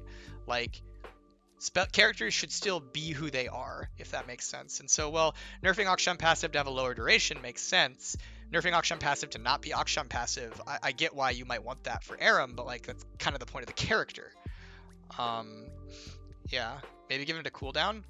I don't think a cooldown would really help, though, because you're still rezzing the people, right? Like, you could give it a cooldown, but I think the issue is still, like, okay, and you still rezzed the guys, right? And so, yeah, it has a 30-second cooldown, but the guys have been rezzed. So who cares about the cooldown? The action that you are frustrated by has already happened. And so I understand, like, why playing Aram it might be frustrating to play against Akshan, but just calling out that, like, one of the really important things to think about with alternate mode balance is that's something we should be doing, but we shouldn't be doing it in a way that just, like, fundamentally changes how the spell works, such that, like, it's unrecognizable compared to other places. So yeah, that's the difficulty. Make them revive at half HP. Well, that's actually a really bad change, because if you make people revive at half HP, because Aram doesn't have healing, you basically screwed over your teammates, right? Like, that could be a solution. That would make it weaker. But what you've done is you've revived a bunch of teammates who are forced to go fight again at half HP. And suddenly, for a lot of characters, being forced to fight at half HP instead of reviving with full is actually a huge nerf, a huge problem, right? So, like, that's another thing you have to think about when you're assessing design solutions, is a design solution on a character. There's so many ways to solve problems that ruin a character, basically is what I'm getting at, or, like, make it feel bad. And it's not an acceptable solution to be like, this is balanced but feels terrible, right? Like, ideally, we don't have to run into that. So, like, a classic one I hear a lot is, like, August, you can just fix Yumi by making her targetable. And I'm like, yeah, you're right. that would literally fix all her problems by making her targetable. It would also introduce a lot of new problems. As an example, it would make her non-functional, right? Like Yumi's attach works as an entire concept because she is untargetable. And so while I think you're reasonable to come in here and say, hey, Yumi's frustrating, here's the reason she's frustrating. A lot of times I'll hear solutions for frustration to be like, just make the thing not function. And what I'm calling out is like, well, that does solve a problem. It's not a very like usable solution a lot of the times, because just making something non-function, it's just like, okay, well then the character doesn't function, and like, well, that's a problem. Like, you need to make sure that whatever we're doing still allows the thing to function. People would tell me this on Viego for a long time. They'd be like, August, just make Viego targetable while he's eating someone with his passive, and you fixed Viego. And I'd be like, yes, you're right. That would fix Viego. It would also make it so Viego probably would be forced to build even tankier, probably couldn't build any damage, and probably wouldn't be able to actually access his passive most of the time in fights. And like, yes, that is the solution that would make Viego weaker, but like the whole point of Viego passive is that when he kills somebody, he has this powerful moment where he gets to become them. And so by making Viego targetable while he's sucking someone, like when he's like trying to eat someone's soul with his passive, that is a solution, but it results in the character's passive not functioning. And so that's the thing I'm calling out is like, remember that when you're suggesting design solutions, it's very easy to make something not function. It is a lot harder to make something, more functional in the game and still work for the player using it. And that's sucking what? God damn it. Okay, Twitch chat. Yeah. Yep. The new mid lane layout looks like it really sucks for Qiyana. Is it something you guys thought of? I'm sorry. If a mod could refund Blue Yaren, I can't really speak to any like map changes. I don't know exactly what has been revealed or not, and I don't want to like get into like spoiler or leak territory. So apologies, I can't speak to your question there. All I can say is I think a lot of the changes that have been done in the preseason solve very real design like problems with the game that have been in the game for like multiple years. And so I am like a huge fan of a lot of the things we're doing, and I'm very excited for it. Another thing I'll note is that a lot of people will come in and they'll be like, hey, this specific change hurts my specific champion in a specific way. What are you going to do to fix my champion? Like, what have you thought about? And I'll answer you this right now. Quite literally, a lot of champions are going to be off balance after the changes. Some champions will be way too broken. Some champions will be terrible. Telling you that right now. But when it comes to systems changes, meaning changes on the grand scope of League of Legends, usually what you want to do is follow up. A lot of people will come in and be like, you're deleting Gunblade. Where is the massive Katarina buffs? And it's like, we did change Katarina, but like a lot of times, like when we change a system, we need to like see how it pans out before like doing the champion follow-ups. Because for every champion who's massively changed, like say like, hey, maybe Katarina really needed Gunblade, there's another champion who turns out didn't need the thing. So like as an example of where I screwed this up in the past, I buffed Akali when we deleted Gunblade.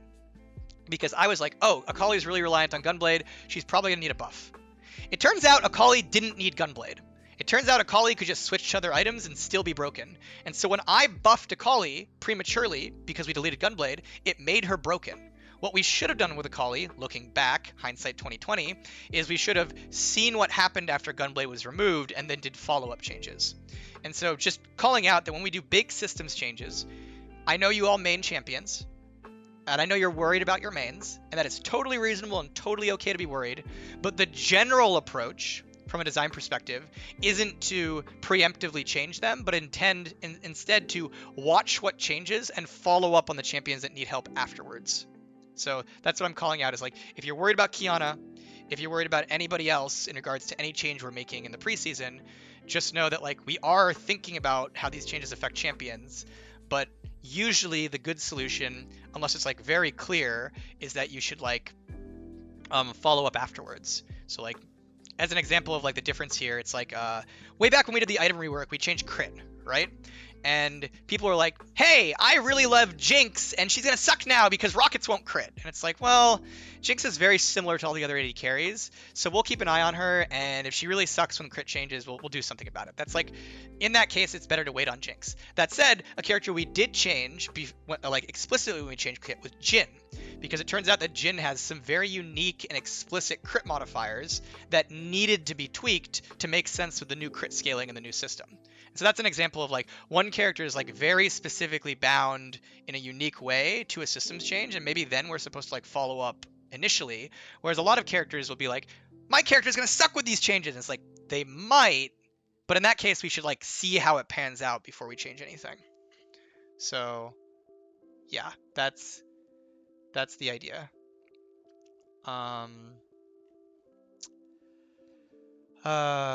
So yeah. And another thing I'll say that like finalize this thought too is that one thing that I see a lot of when people talk about changes is in regards to items. Sometimes they'll be like, my character loves this item, you're changing this item, my character's gonna suck. One thing to remember about the item system specifically is that the item system is designed to be interchangeable to some degree. Basically what I mean by that is like, let's say you spend 3,000 gold on Gunblade. Ideally, it's not going to be true for every character, but ideally that 3,000 gold is also useful elsewhere, right? So instead of Gunblade, there is Luden's Echo. Instead of Gunblade, there's Night Harvester, etc., etc., etc., etc., right? If you spend 3,000 gold on item A, there's probably a lot of other items that 3,000 gold could be spent on your champion and still be functional. And so a lot of times when we change an item, players will come in and be like, my character's going to suck because this item's changed. But a lot of times, most characters can just spend their gold on a different item and be fine. Doesn't mean there aren't exceptions. Sometimes a character really truly is like completely hardbound to an item and really needs to have follow-up. But just calling out that like, if you're worried about some system that hurts your character in regards to the item system, you might be right. But a lot of times your character could probably find something else there.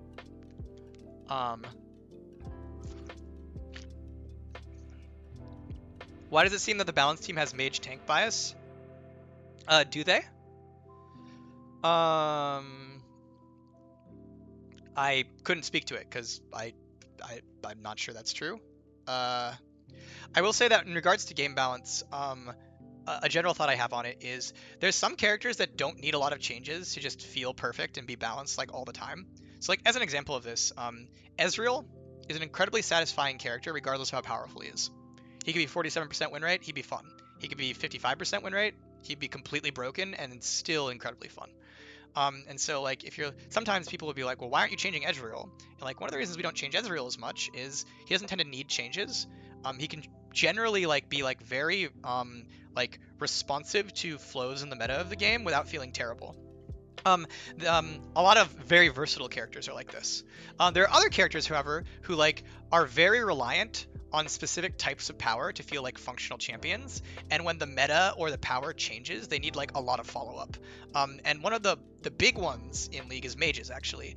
Mages tend to be very sensitive to meta shifts and like power balances, because like if a mage starts being bad versus Yasuo, they feel really bad because they can't outplay, right? Like a lot of mages are pretty simple. They have like pretty simple outputs. And so like if your character starts becoming weak, you start noticing it really fast because you're like, instead of being able to beat Yasuo, now he just styles on me every game, right? Whereas comparatively, oh my god, 5-up, how's it going, dude?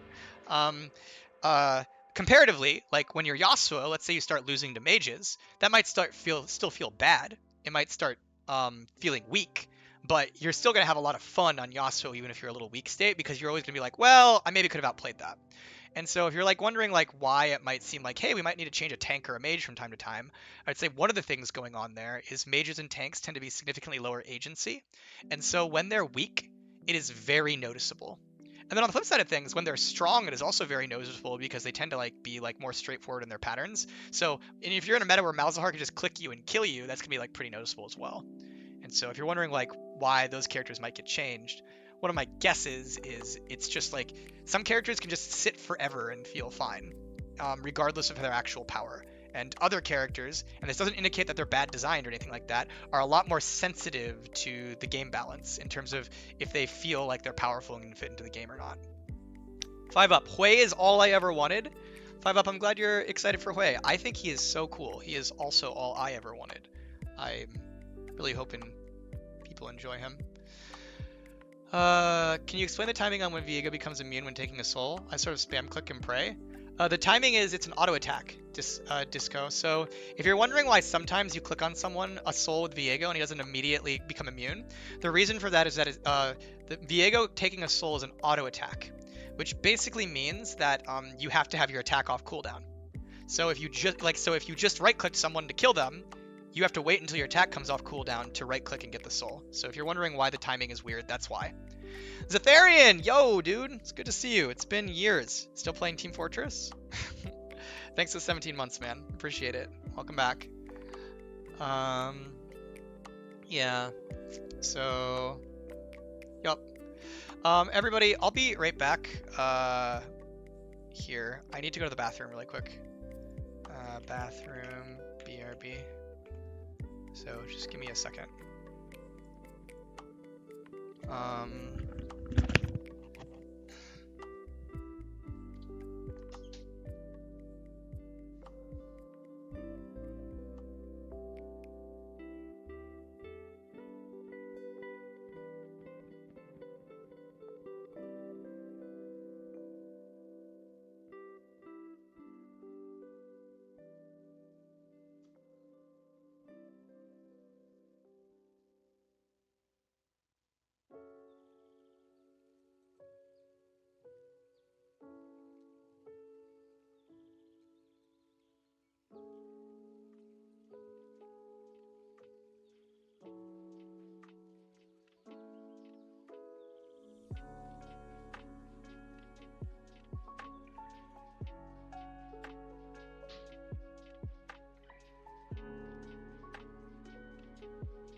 I'm back. I returned. Hey, Poposhi and Draggle. More HWEI teasers. Let's go. YouTube, Riot Games, HWEI.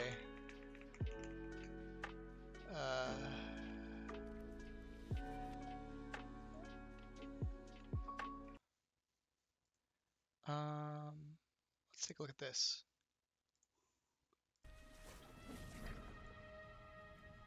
Look at this guy. Something dark clings to me. Such art. Has always lived in me. I see destruction and despair. You brought it to light, Jin. Jin? Evil. The line blurs. I keep spiraling down paths I never thought I'd walk. There is light in me. I can't lose sight of it. And the colors come flooding back.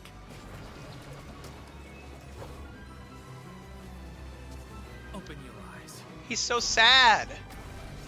Oh, that's OP. Every question, every burden, every vision. I'll lay them Okay, out. everybody, that move right there, that was Rakan being OP. Let's be clear. That wasn't HWEI, that was Rakan. Heart, Rakan broke it. life, death, all I've seen, all made clear. Oh my god, look at him.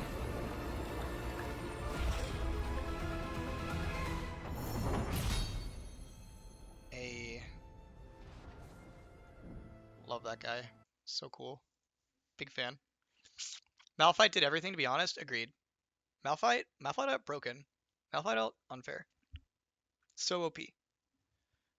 Yeah. That's the other thing about HWEI. Obviously, I'm a big fan, but I think HWEI,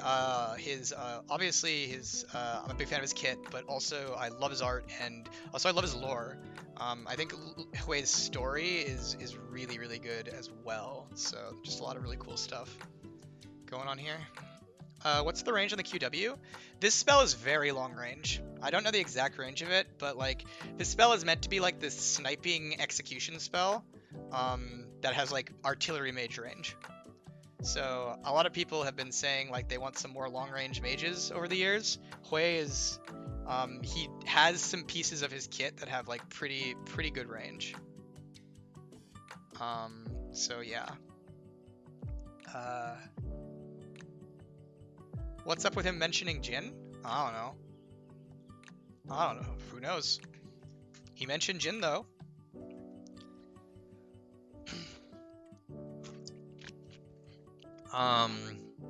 Important to note he doesn't have any dashes and no way to dodge stuff. Yeah, so one major weakness on HWEI, that's just true for a lot of champions when we do it, is HWEI doesn't have dashes, right?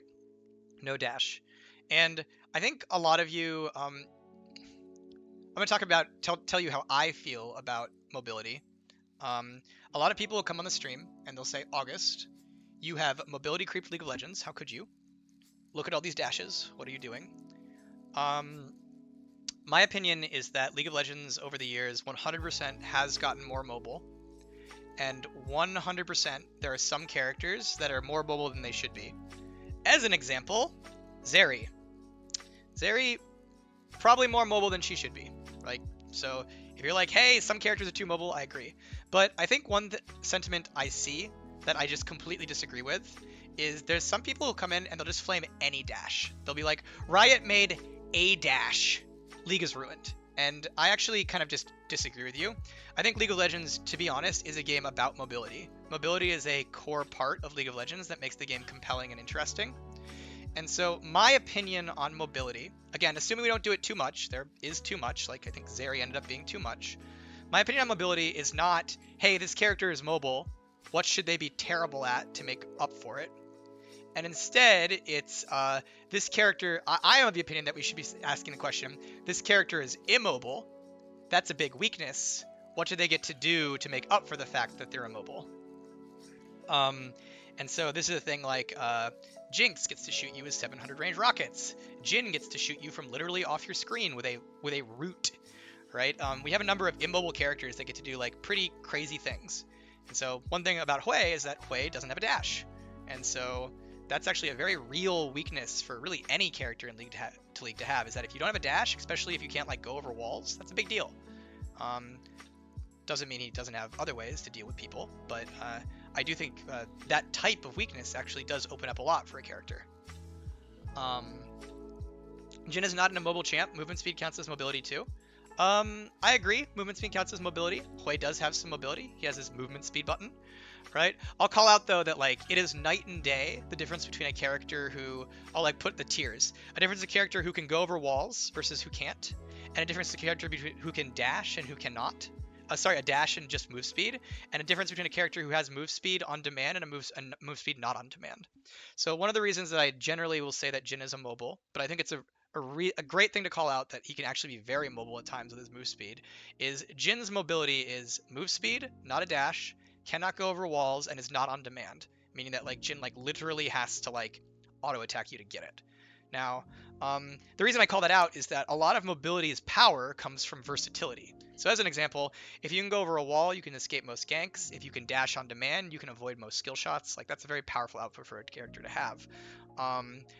Slow move speed buffs in comparison, while still being the possibility of being very, very powerful, have some real weaknesses to them in things like, as an example, unless you're giga fast, you cannot dodge skill shots all the time with them. Sometimes you can, of course. And if they aren't on demand, like it's even harder to dodge things with them. Plus they can be like affected by things like slows, things like that. So HWEI can buy Rocket Belt. He can.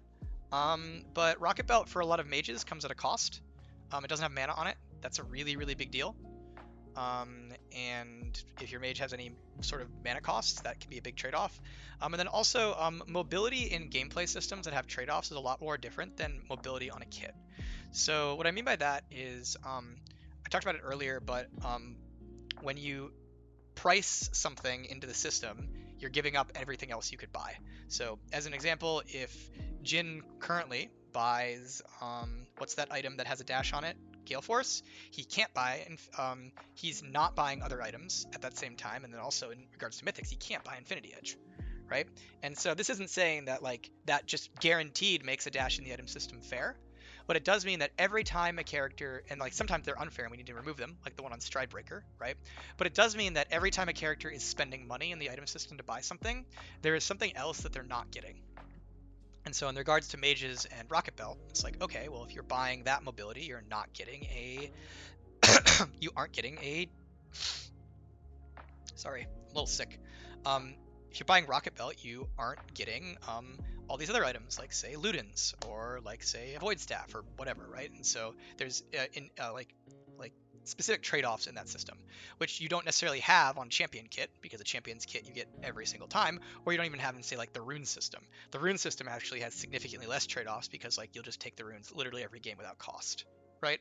So just calling out that like, hey, this character can do this thing in the item system. It's like, I think it's a reasonable call out. Again, sometimes a character being able to do something in an item system is pretty messed up, but the item system has the benefit of coming with the inherent trade-off of the gold you spend on item A means it will not be spent on item B, which is a very big deal with how League plays out and how item power spikes work and things like that.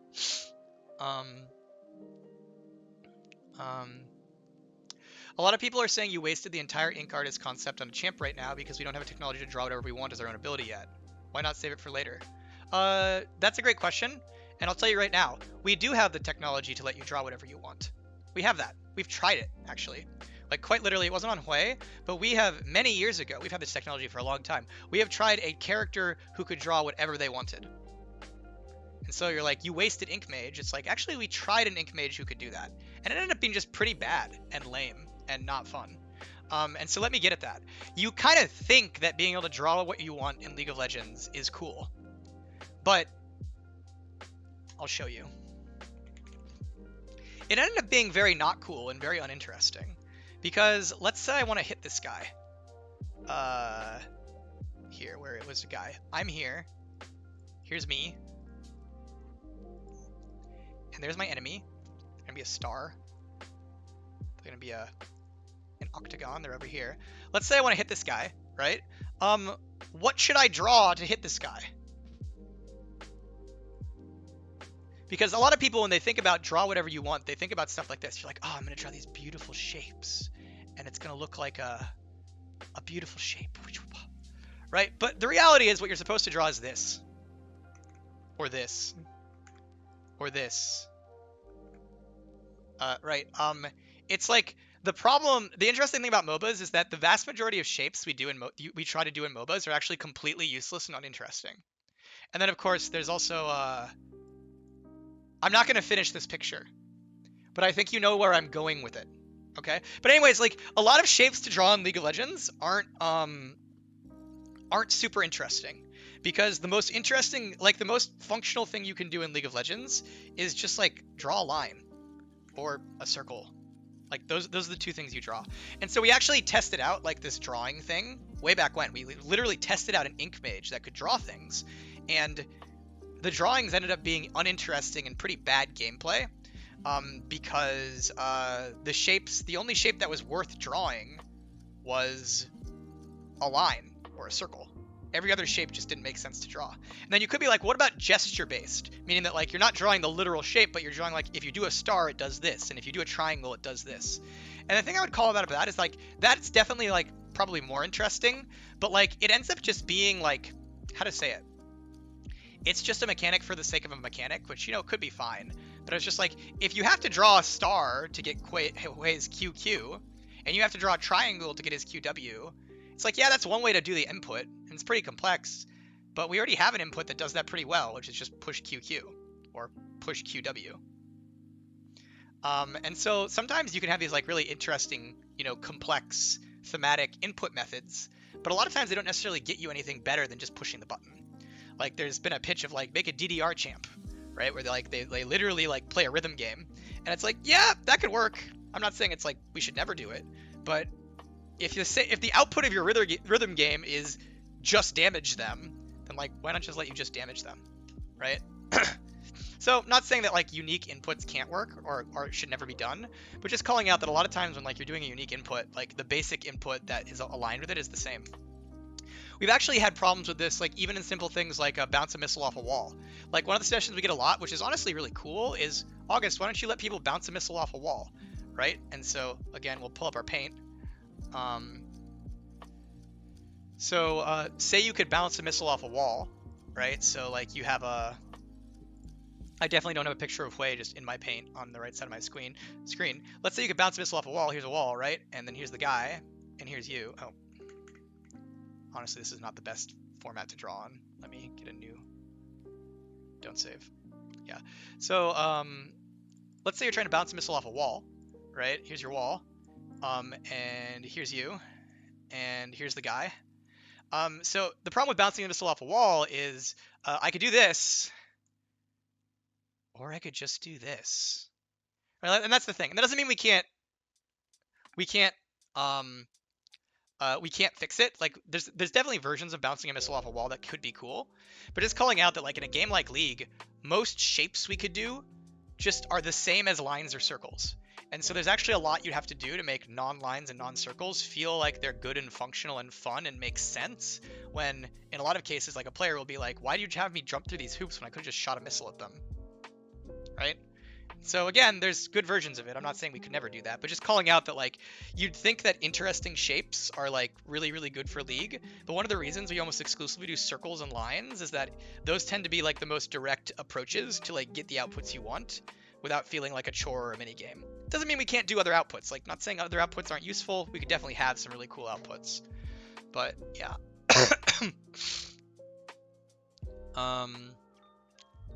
Thoughts on pings? So this one's a sensitive topic, and just reminding people that like I can't really give you much context on it because I'm just not involved in those conversations. So I'm not going to tell you if the ping changes are good or bad. What I can tell you is a framework for thinking about communication that we use at Riot to think about it, and I use and I generally think is good. The idea is that there's lots of different ways to communicate. Some ways communication are incredibly positive, you should use them. Some ways communications are wholly negative and shouldn't be in the game. And then of course there's ways to communicate in the middle that have negative and positive qualities, and that's where you like really need to think about it. An example of something that's wholly negative and then just be removed was the bait ping. Right? Like the bait ping wasn't useful. It was basically exclusively used to tell people to kill themselves, right? So like in regards to the bait ping, it made a lot of sense to remove it because it had no useful outputs, right? And so that's a thing where it's like sometimes when you look at a piece of communication, some players will be like, well, hey, this communication is important, and if we see that it's only being used negatively, then like it's not that important. In regards to things like text chat, right? Like text chat has a lot of negative use cases. You can tell people to do bad things, but it also has a lot of positive use cases. You can make friends, you can communicate with your teammates. There's a lot of positive use cases there. And so when designing communication tools as a designer, you're always thinking about how is this going to be used well, versus how is it going to be used negatively, and making sure that the positive use cases are there, and the negative use cases are moderated or taken care of. And so in regards to pings, the thing I'll say is that there are some types of pings that are wholly negative and don't have a place, and we are right to remove them. Again, an example of the bait ping. There's other types of pings that have a lot of value, even if they can be used negatively, and then it's more of like a complex question. So as an example, like being able to ping your ally's Rift Herald is probably has a lot of valuable, important use cases, because it's like, hey, we're pushing mid, ping this Rift Herald, right? So anyways, just calling out, I'm telling you a framework for how to think about it, but just calling out that like I've not been involved very deeply in the ping conversations, so I'm not really someone who can really tell you like what direction they are or should go or good or bad or anything like that. Just giving you a framework about how we think about things. Another important thing to think about with frameworks in terms of design is another thing we have to do at Riot is we have to moderate and balance the game for the global community. And so sometimes we'll do changes that like one portion of the community will say are terrible and other portions of the community will love. I'm not saying this is true with the pings. I'm just like giving you examples of the complexities of designing a global game like League of Legends. And then there's always this thing of like, okay, well, how many people does this affect really positively versus negatively? One thing we have to always deal with working on League of Legends is the fact that you get a lot of negativity from vocal minorities of players. Both vocal minorities in terms of they don't represent the players in their region, but also vocal minorities in the fact that like maybe they represent the players in their region, but they don't represent players all over the world. So an example of this was Gun Goddess Misfortune. Gun Goddess Misfortune, for those of you who don't know, is a skin in League of Legends that's like kind of like it's an ultimate skin in League of Legends, and when we showed it to players, sites like Reddit universally panned it. They were like, this is a greedy skin that is low quality and terrible, and Riot is bad for doing it, and everybody should feel bad about it, and it sucks. Like that was like the overwhelming community feedback for Gun Goddess Misfortune. But I have a fun fact for all of you. When Gun Goddess Misfortune came out, it was one of the best skins we had ever made in terms of sales, but also one of the best skins we had ever made in terms of player satisfaction. We surveyed players when we make skins. We survey players on their satisfaction with their purchases, and Gun Goddess Misfortune was actually incredibly well received. And so if you looked at the vocal community on places like Reddit, you would have assumed, wow, Gun Goddess Misfortune is a massive failure. What is Riot doing? Riot sucks. Riot's greedy. Riot's making low quality things. But if you actually looked at the behavior of the people who actually played Misfortune, the vast majority of people who played Misfortune liked the skin, thought it was really good, and were very, very happy with it. And so it's just a simple example of like, one thing you always have to think about as a dev is there's definitely things that we make that are bad. 100%. I'm not saying we don't screw up. I'm not saying we don't like make things perfectly. We make things perfectly. But what I'm trying to get across is that just because you're seeing a sentiment from somewhere that something is bad does not mean it is bad. And so as devs, what we have to do is we have to collect data and feedback from all different points of view to understand the things what we're doing and what is good about them and what is bad about them. Again, I don't have good context on the pings. I can't tell you that. But what I'm just trying to help you all understand is that very often you're going to see communities trend towards negativity because it's very easy to go say something you don't like, and it's not as interesting to go talk about something you love. And so as a global company, we are constantly having to think about all of our different players across the many spectrums of the game and the values they're getting out of the changes we make and the negative values they're getting, and weigh those against each other. So yeah, that's what I'm getting at.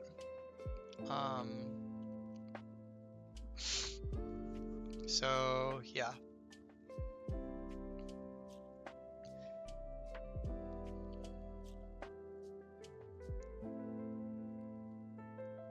How about you just let people communicate in any way they want and reinforce the fact that every player can mute chat pings when they need to?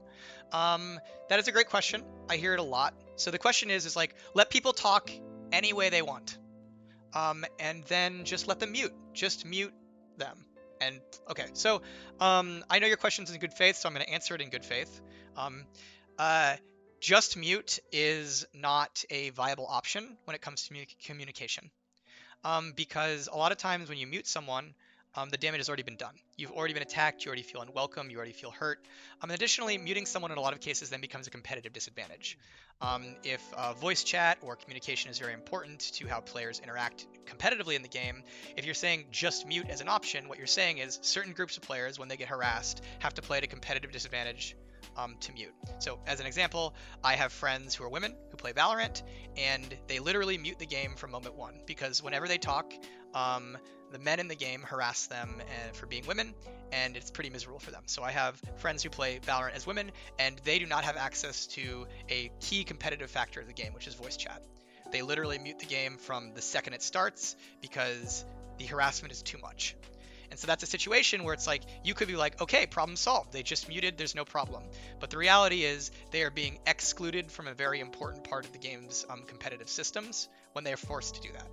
So just mute is not really a great option. And then also another thing you mentioned is like, just let the people communicate however they want.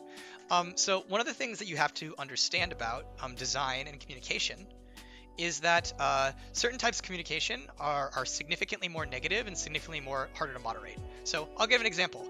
What would happen if we let players communicate however they wanted by allowing them to put custom sprays in the game? In fact, let me go, like, we have the technology. These custom sprays wouldn't be just pictures. They could be videos.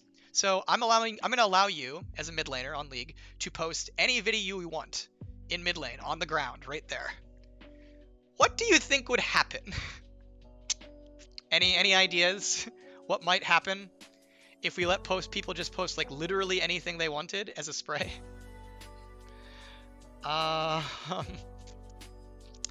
You're gonna get some wholesome fan art. Yeah, no, that's it. That's wholesome fan art, right? But like, there's some problems.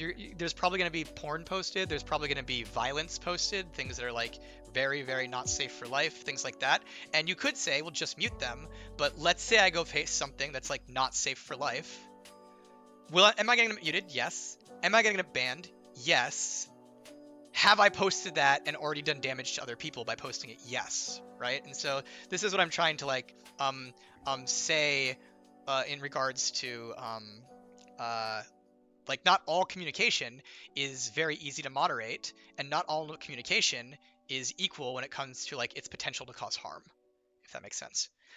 That said, if you ever played Team Fortress 2, Team Fortress 2 has custom sprays, and by the way, it had that exact problem I talked about. You'd have porn and stuff like that, and it was up to like moderators of the servers to prevent it. One thing you could do though, which is funny, is in Team Fortress 2, there's a character called a spy, and if you got behind someone, you could backstab them for an instant kill. And so what you could do is you'd post a picture of Booba on the wall, and then so like your Booba picture would be right here, and then you'd stand on the other side of the wall, like across from the wall where they couldn't see you, and so then people would run around the corner and they'd stare at the Booba, and then you'd backstab them. So yeah, it was like definitely a big brain play. And there's definitely some abuse cases there, and like obviously sometimes it'd be innocent if like you could just post a Sports Illustrated picture or something, but like sometimes that like the end result of that line is actually really, really dangerous, where it's like you start posting like explicit content and stuff like that, and it's like, okay, probably shouldn't let people be exposed to that in your game is kind of dangerous. Right. So yeah, that's the answer to your question about communication. And again, like going back to the pings, sorry, I can't give you any like concrete answers there, because it's a thing where it's like I'm just not qualified to talk about the specific details of it.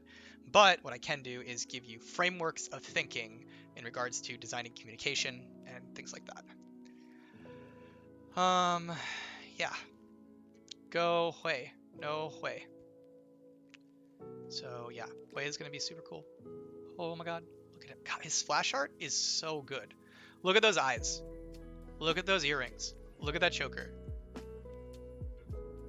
Look at his hands. Look at the brush. Oh my god, he's just so sad. Love it. Look at the outfit. Oh man. He's so dreamy. He's great. He's so cool. Really love how he turned out.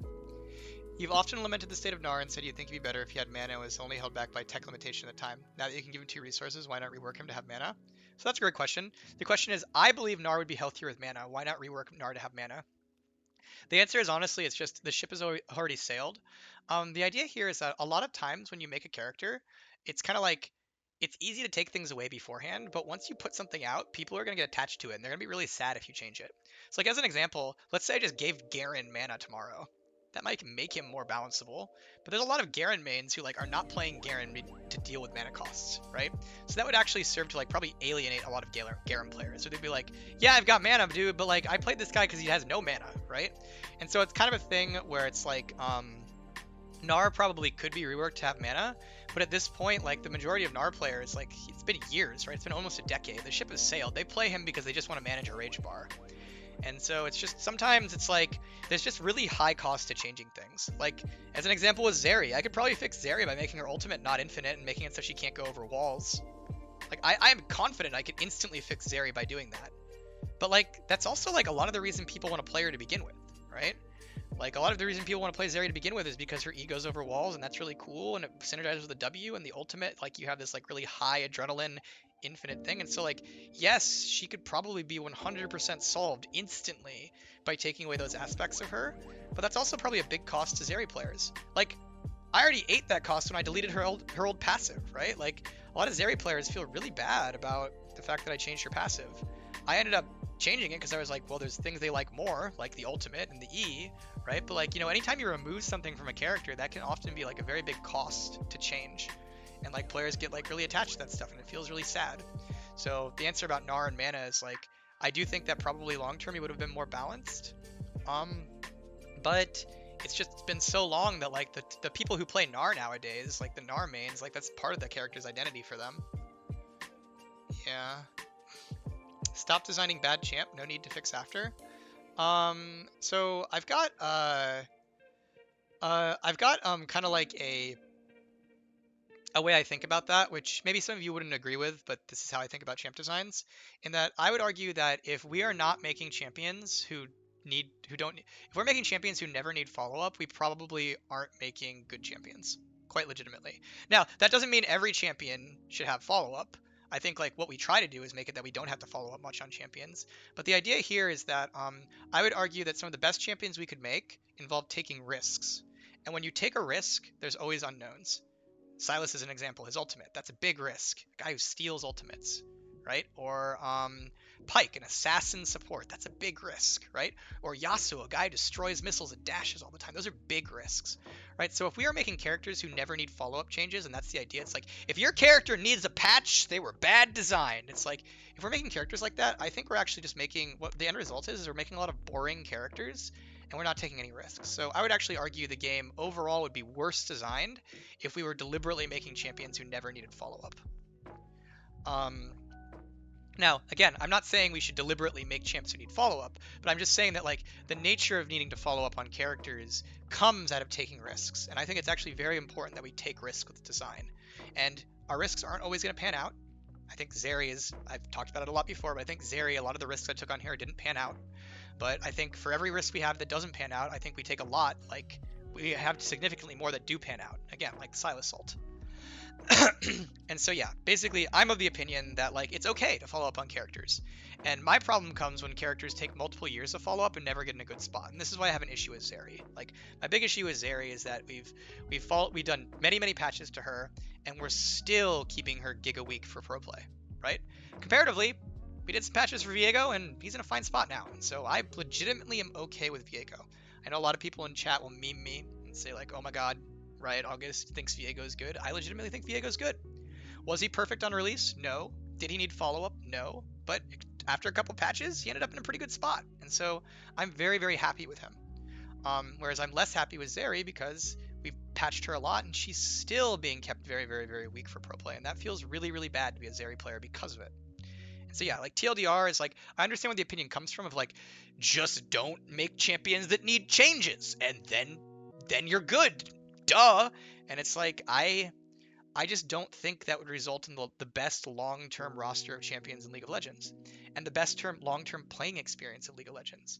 League of Legends is a 10-year plus game because we take risks for characters and push the boundaries on like what a character in League could be. And I'd argue that the majority of time we get like pretty great champs that, you know, need a little follow-up, and I'm okay with that. Where I really think it's a problem is where, again, a character like Zeri needs lots and lots of follow-up over time and still doesn't get into a good spot. That's where we have the biggest issues, I think. But we don't have a lot of those. Yeah. Was Vex too safe of a design? No, I don't think so.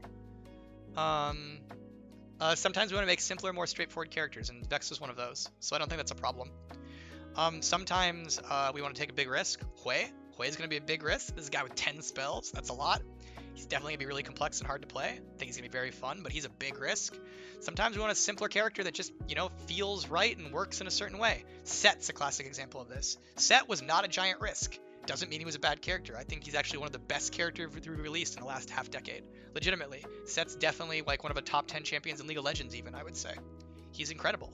And he wasn't super risky from the design side. He was like, let's make a straightforward juggernaut who beats the crap out of you.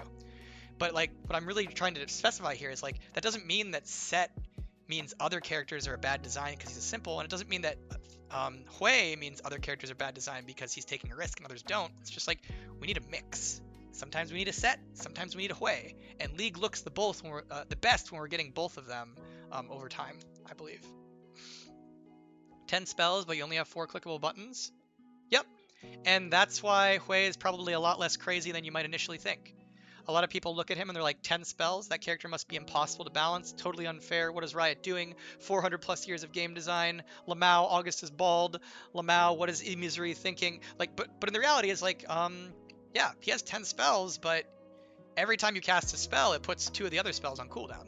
So, yeah, he doesn't actually have, in a moment, as many spells as even a Jace or an Italy do, and like, that's a very reasonable thing. Yeah. And of course, chat's immediately like, Lamau bald. Yeah. What would be your top 10 best champions in League? My top 10.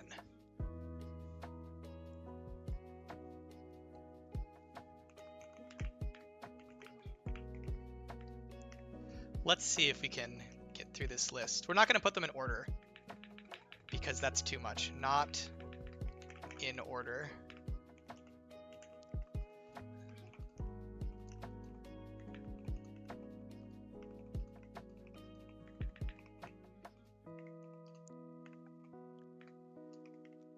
Who would I put up here? Let's see. Yasuo, Thresh, Jinx, Jhin, Kaisa, Lux, Ezreal, Set,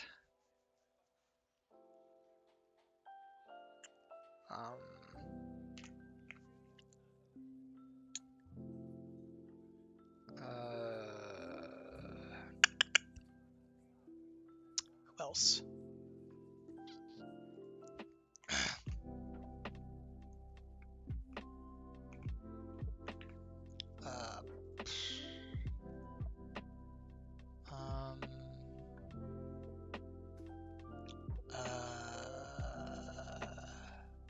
By the way, like this doesn't, I want to like qualify that it's not an exclusionary list, meaning that like just because these characters are here doesn't mean other characters aren't similarly amazing.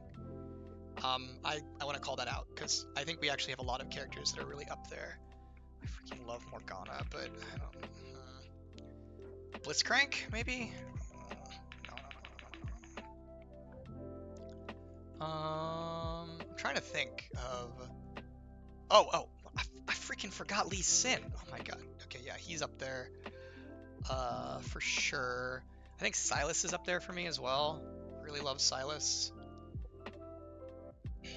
That's at the top of my head. I'm trying to think if there's anybody else up here that like I think is.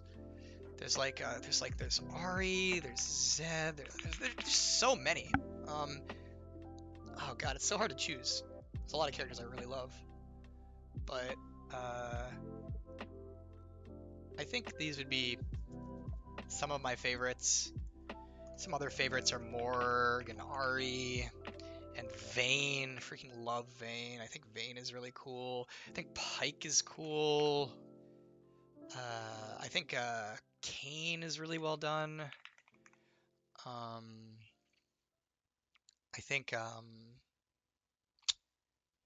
Darius is really cool too. There's so many cool stuff. I think HWEI is probably going to fit into this list eventually. We'll see. I mean, it's too early to tell, but I think he's really, really great. Yeah. The way I evaluate top 10s personally is, to me, it's like a combination of like really cool design. It's a combination of like really cool design, really cool theme, working all together. Balanceability, characters. Like, yeah, there's just a lot of cool things that go into like top 10s for me. But yeah, those are things. And again, I want to call it that just because I didn't list a champion on that list doesn't mean they're not absolutely incredible. Right? Like, League has a lot of champions, so it's hard for me to like fit a character into the top 10. And honestly, I probably forgot some characters that are legitimately top 10 that I just like didn't think of off the top of my head. So, yeah.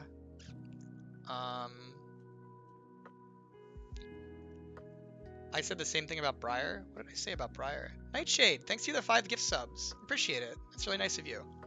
And congrats everybody who got a gift sub. Welcome to the HWEI fan club. But appreciate it.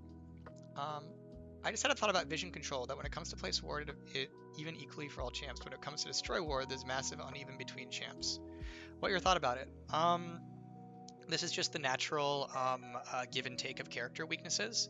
Some characters, I think you're good calling out that some characters are legitimately worse at taking wards, killing wards, and we're fine with that. This actually does differentiate supports. It's one of the reasons that tank supports have historically been significantly stronger than enchanters in pro, is because tank supports are better at clearing wards, because they can like walk up to them, but then enchanters obviously can do it from range. So I'll just say it's like that's just a real weakness of some characters, and we're fine with characters having that weakness. I think at times some people will come in and be like, you should buff all these specific supports so they're better clear at wards. And it's just like, nah, dude, that's just the nature of being this support, is that they're kind of bad at wards. If you play Jhin, have fun killing wards. That's just part of your character's weakness, and we're okay with that. We think that's like a reasonable spot for characters to be better or weaker. Yeah. Original Zeri was fantastic. Does Riot plan to make it more like it was in release? No. She was too mobile. You can't do that, basically. She was too exploitable by pros and too mobile, so we're probably not going to go back to original Zeri, although it was definitely really, really fun and cool. Yeah. What about Viego? I really am proud of Viego, but I personally wouldn't put him in a top 10. Part of that is I want to be like really like, careful that I don't just bias towards my own champions. You notice I had Jinx and Jhin in that list, and they're probably the champions I am most proud of, and Viego's up there too. But if I was like to make a top 10 list, I'd probably put Sylas in the top 10 list over Viego. Because I think when it comes to like taking character spells and stuff, I think Sylas is the OG and has like really ended up in a really good spot. So again, doesn't mean I don't think I'm not very proud of Viego, but especially if I'm doing a list of all the characters, I want to make sure that like I'm being measured when it comes to the characters I worked on, and I think Sylas probably deserves to be in that list more than Viego. Personal opinion. Yeah. Yeah.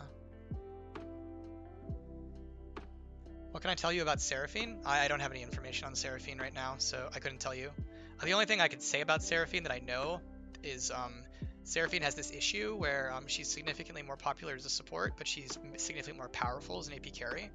So any changes that make Seraphine support and Seraphine AP carry closer together are probably good for the character. I know you'll see a lot of people like flaming and being like, no, Seraphine's a mid, and it's like, I get that we released her as a mid, but at the end of the day, the vast majority of Seraphine players are support players. And so I'm not saying we should delete mid, I'm not saying we should delete AP carry, but just kind of like talking to the reality that like if we want Seraphine to feel the best for the majority of people who play her, support probably needs to come closer to her AP carry. That's my thoughts on Seraphine. Yeah. Hey August, can you talk if the team is working on items? When it comes to how many active items there will be? If you can't, do you think changing actives will affect Zoe? So if we ever do change actives, we'll give Zoe those actives, right? So if you're like, help, Zoe needs actives, it's like the answer is like, well, we'll give her actives, right? Like part of any active item work we do is to make sure that the items get updated for Zoe. Whether or not we're making any changes to items or actives or anything like that, I can't speak to it. That's another thing where I just like don't want to, talk to something that's not been revealed. So yeah, can't tell you anything about item changes, but can say that if we do change any items in regards to actives, like Zoe being able to work with them is probably going to be part of thinking about that. Is making a Reddit post the best way for communication? No, it tends to be like pretty bad for communication. So one thing that's really that Redditors don't understand, but really just everybody doesn't understand, is Reddit is a very small subsection of the League community. And it's like also a small biased subsection of the League community, meaning that not only is it not representative of all our players across the globe, but also as an example, Reddit is very old. The vast majority of people trend on Reddit trend towards being older. And one thing we notice as an example for people who are older is older players don't like mobility. Fun fact, if you're an 18-year-old and you play League, you probably like Pyke and Kayn and Yasuo. If you're a 30-year-old and you play League, you probably like Zyra and Morgana. So just one thing that you're going to see on Reddit is an extreme bias against mobility, because Redditors are older, and it turns out older players like mobility less. Also, Reddit is mostly North American, meaning that if you see someone on Reddit complaining about Yasuo, they're probably more likely to do that, because it turns out that North American players are significantly more frustrated by Yasuo than Chinese players. Chinese players are way less frustrated by Yasuo, as an example. And so posting on Reddit is not always the best way to communicate with the players, because at the end of the day, they are a small subset of the community. That said, there isn't really a great way to communicate with all players in general, because how do you do it as a dev who is NA and speaks English, and most of your players are in China? And so what we found is that obviously the global communications we put out officially are very valuable, but they're not as malleable, because of course they're not as malleable because they have to be localized and things like that. Posting on places like Twitter can be useful, because then there's a lot of people in other countries who will translate it for their own individual player groups. But Twitter can be hard because not every dev has a platform, right? you know, it's really easy for someone to see, you know, a post by a dev who has 100,000 followers or whatever, but it's not as easy for people to see a post by a dev who has 1,000 followers, and so posting there might not have a lot of reach. And so like that's actually just an internal problem and like complexity of communicating as a league dev. Is league devs are English speaking devs in North America, but the majority of league players are not English speaking and not outside of North America. And so how do you communicate with players in like healthy ways that encourage that make sure that the majority of players are actually seeing your stuff? And then also, how do you communicate with players in healthy ways while making sure that you don't fall into the biases of any individual community that you are interacting with, right? And so yeah, it's complex and it's hard. Doesn't mean we shouldn't do it. Another complexity with Reddit actually is Reddit's format is really, really bad for conversations and visibility, because Reddit, like, within 24 hours your post is gone, right? Like there's legit times where I have gone onto a Reddit thread, typed up 4 paragraphs of like I'd like to think helpful design knowledge, and then deleted my post and not posted it. You know why? Because I realized, oh wait, this is just going to get buried in the comments and literally no one will see it, so what is even the point? And so like that's actually another one of the difficulties of Reddit is like I guarantee you quite literally there are devs posting on Reddit threads right now that nobody is seeing because it gets buried due to the Reddit format. If you don't catch a post in like the first 10 seconds that it's posted, it's very likely that people will miss what you're saying as a dev.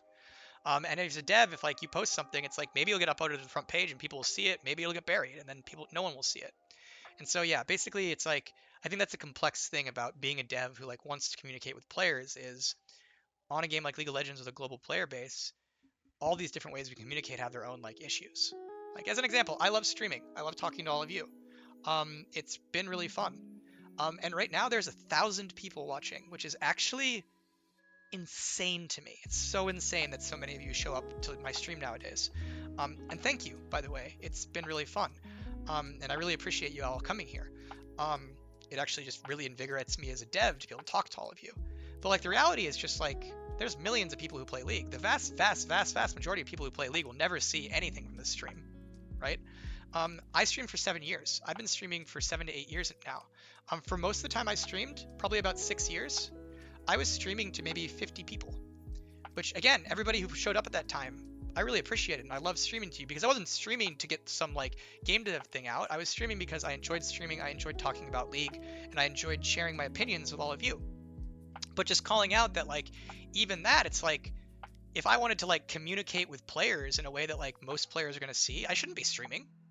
My streams aren't going to reach anybody, right? And so I stream because I enjoy it. It's partially for me, and I stream because, you know, I do think that those of you who do show up, hopefully get a lot of value out of this. And so but like if my goal was to distribute information to the League player base as a whole, streaming's not that great for it. This is more about distributing information to engaged individuals, such as yourselves, or challenger players, because I'm pretty sure everybody in Twitch chat is a challenger player.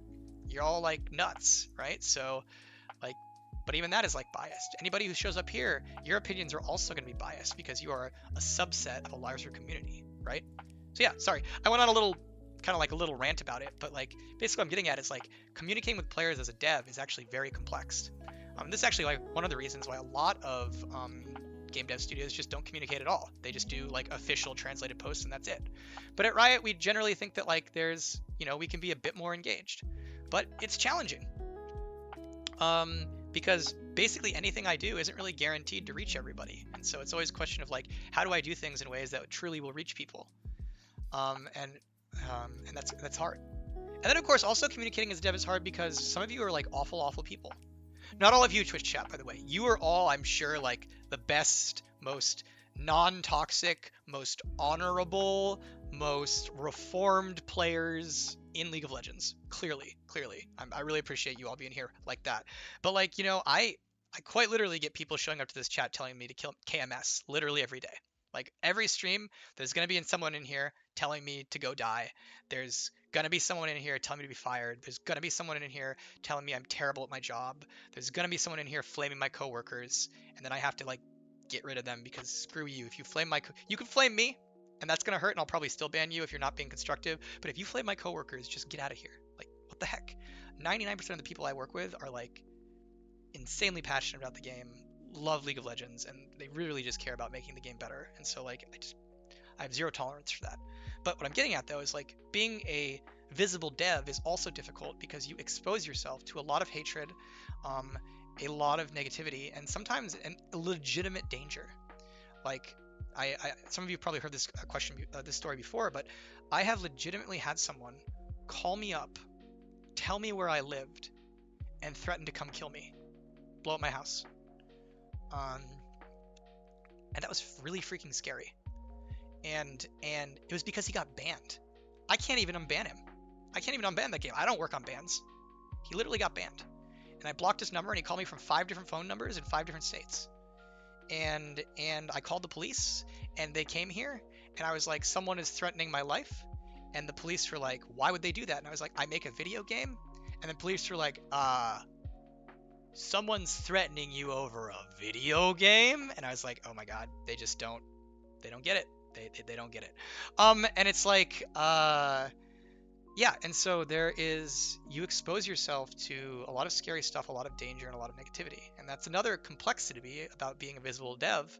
A lot of players will say like, well, why don't you talk to people? Why don't more devs talk to people? Why don't they care?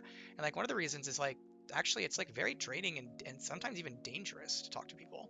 So sometimes like you just want to, do your work, make a great game, and like, don't expose yourself to a lot of negativity. So yeah, anyways, just calling out, there's a lot of complexities when it comes to communication as a dev. Now that said, there's a lot of positivities too, right? Like I freaking love talking about characters because I get to see all of you here. It's been really fun streaming for literal thousands of you. That's been really cool. And I freaking love League. I love the characters we make, and so I want to like talk about them. And for all the negativity we get, we tend to get a lot of positivity as well. But it turns out that this human psyche tends to latch on to negative emotions and comments a lot more than positive ones. If you get like 20 positive comments, then 1 negative comment, you know what you're going to be thinking about? You're going to be thinking about the negative one. People can tell me, August, you're great. August, you do these cool things. And then one guy is going to say, August, Lamau Zeri. And I'll be like, oh, you're right. Lamau Zeri. Oh, Lamau, no. Oh, she's so fast. Lightning. Right? And it's just like, we focus. It's really easy to focus on the negativity. And that's hard. I hope we can eventually get her in a good spot. I think we'll get her there. But yeah, so thank you all for showing up. Thank you all for stopping by. It's great having you here. Didn't spill anything. We're good. I almost spilled something into an electric socket, but it did not spill. I have been hydrated enough that there wasn't much water in there. Whew, saved.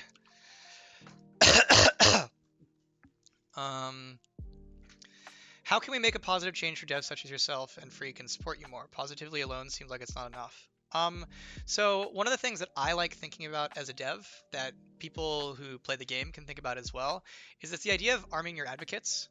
So this is the idea of one of the reasons negativity comes about. Like at the end of the day, you're never going to be able to change, like completely get rid of negativity, because guess what? There's a lot of people who are negative, and also we don't always get it right. So like, yeah, some people are just being negative because we literally screw up sometimes, right? Like if you're coming in here being negative about a character I worked on, it's like, you know what? Sometimes I just screw up. Sometimes I get it wrong, right? So like you're never gonna like fully remove negativity, and you like really shouldn't try. And like there's also a difference between being negative and like, attacking someone. Like please don't attack people. But if you want to criticize something, like sometimes criticism can be good, right? But one of the ways I think about it is like arming your advocates. It's kind of the idea that like if nobody believes in you, then when you do something bad, everybody's just going to be like, yeah, that person sucks, and there's that thing that's bad, right? Or that company sucks and that thing's that's bad, right? Like you all have probably experienced, I'm not even going to say Riot, I'm just going to say random game company. You've all experienced maybe sometimes you like play a game and you love a game, and then a game company makes a lot of decisions you don't like. And then initially you're like, that decision was bad, but this game is good, and this company is good, and the next decision is going to be good, or they're going to fix it, right? Oh, Nico Copper, thank you for the 10 gift subs. Really appreciate it. That's very nice of you. Welcome to the Nico fan club, everybody.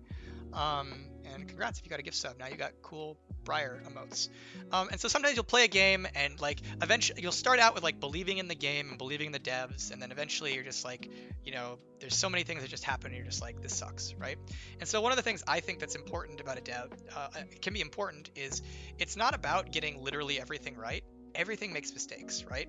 But if you can create an atmosphere where the majority of people believe that you care and believe that you'll make things better and believe that when you screw up, you'll try to fix it and believe overall that the game is awesome, then I think that creates a thing where even when there is negativity, you'll have a lot of positivity to counterbalance it. It'll be like, hey, they screwed up on this thing, but it's going to be fixed because of this, right? Whereas like you get into a really bad spot, which quite legitimately I think we got into at the start of this year. I'm going to like call it out, is that I think Riot got into a really bad spot at the start of this year, because if you were a League player, you kept seeing us not doing a lot of things. You saw us not do a season start cinematic, and you were just like, Riot doesn't care, right? And League has always had people saying Riot doesn't care, by the way, literally from day one. But one of the things that I thought about when I worked in, when I played League of Legends, because by the way, everybody, I used to be a player like you. I used to be just like you. One sec. Gotta find it.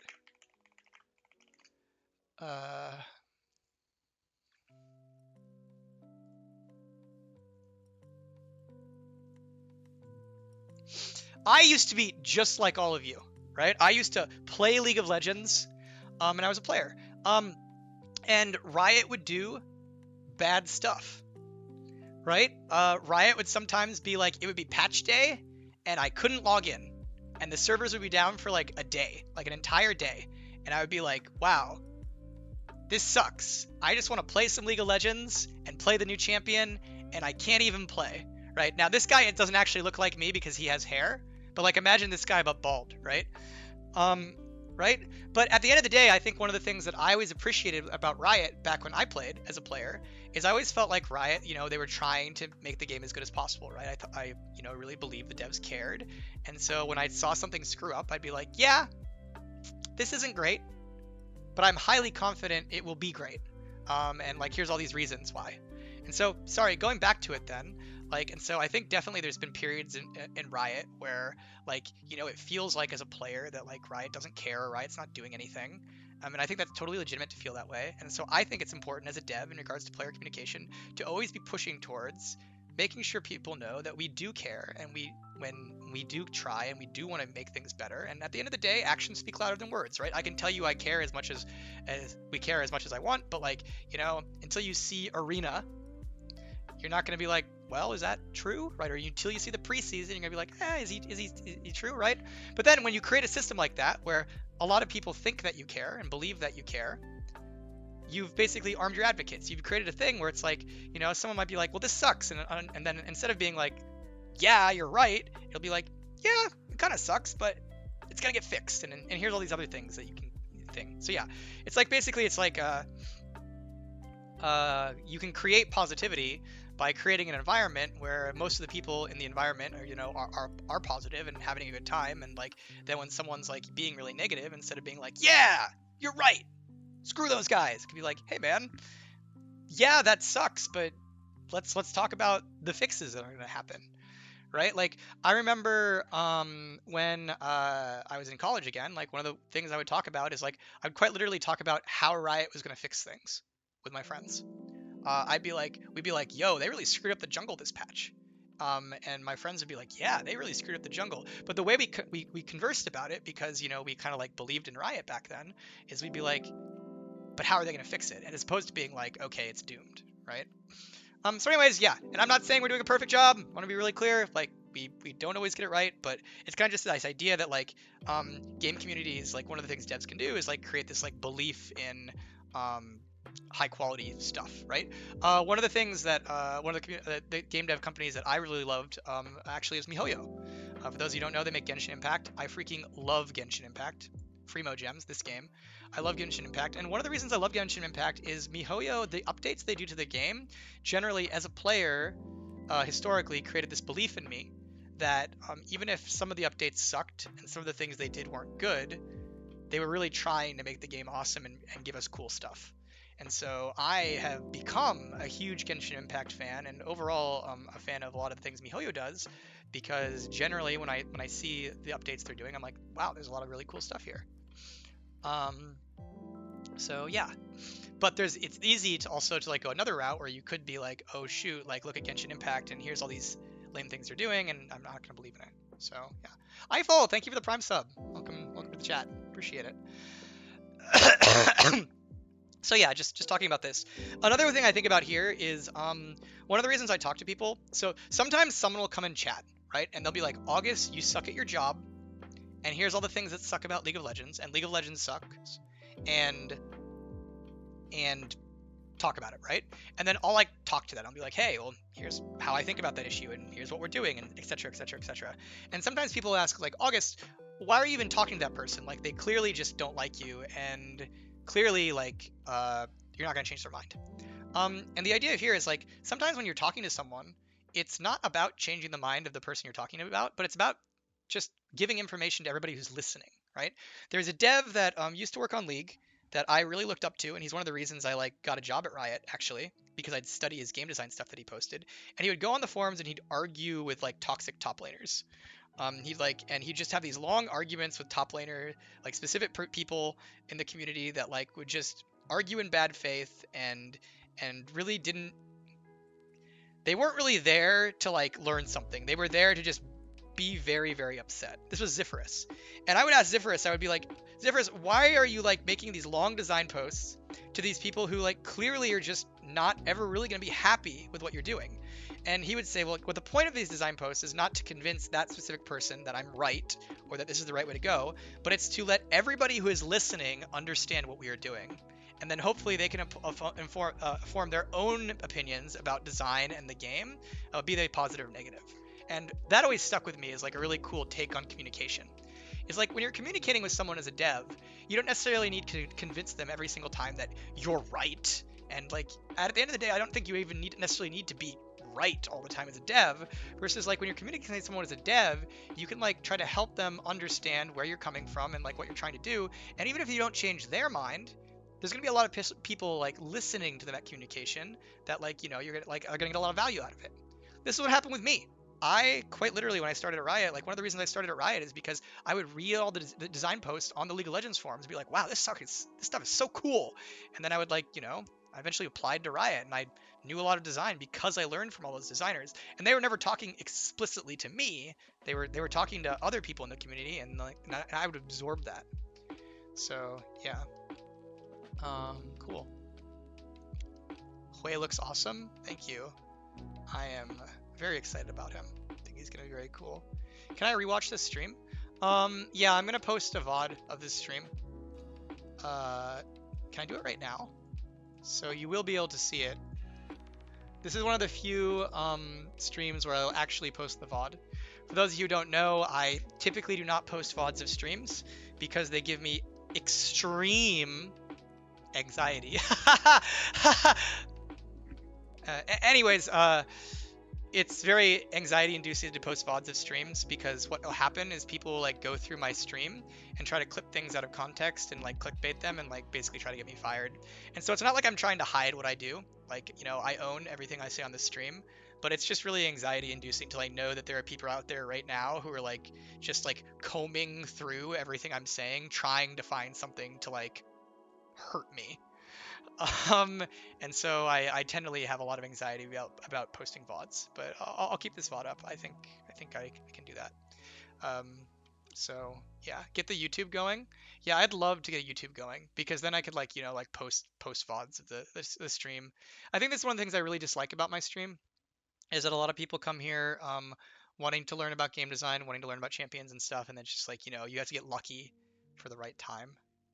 So yeah. So yeah, HWEI, what a guy. There's no way this guy will be. I can't wait for HWEI. This guy's cool. Is there any like other HWEI stuff? HWEI teasers, skin spotlights, HWEI ability reveal. Do we have anything on the League of Legends channel for him? What else we got?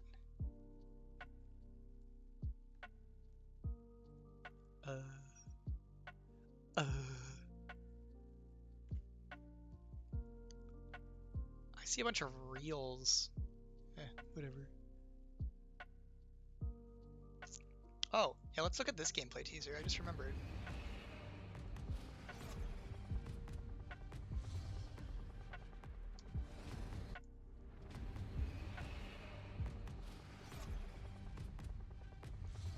Oh my god, what is that? Oh my god, what are those?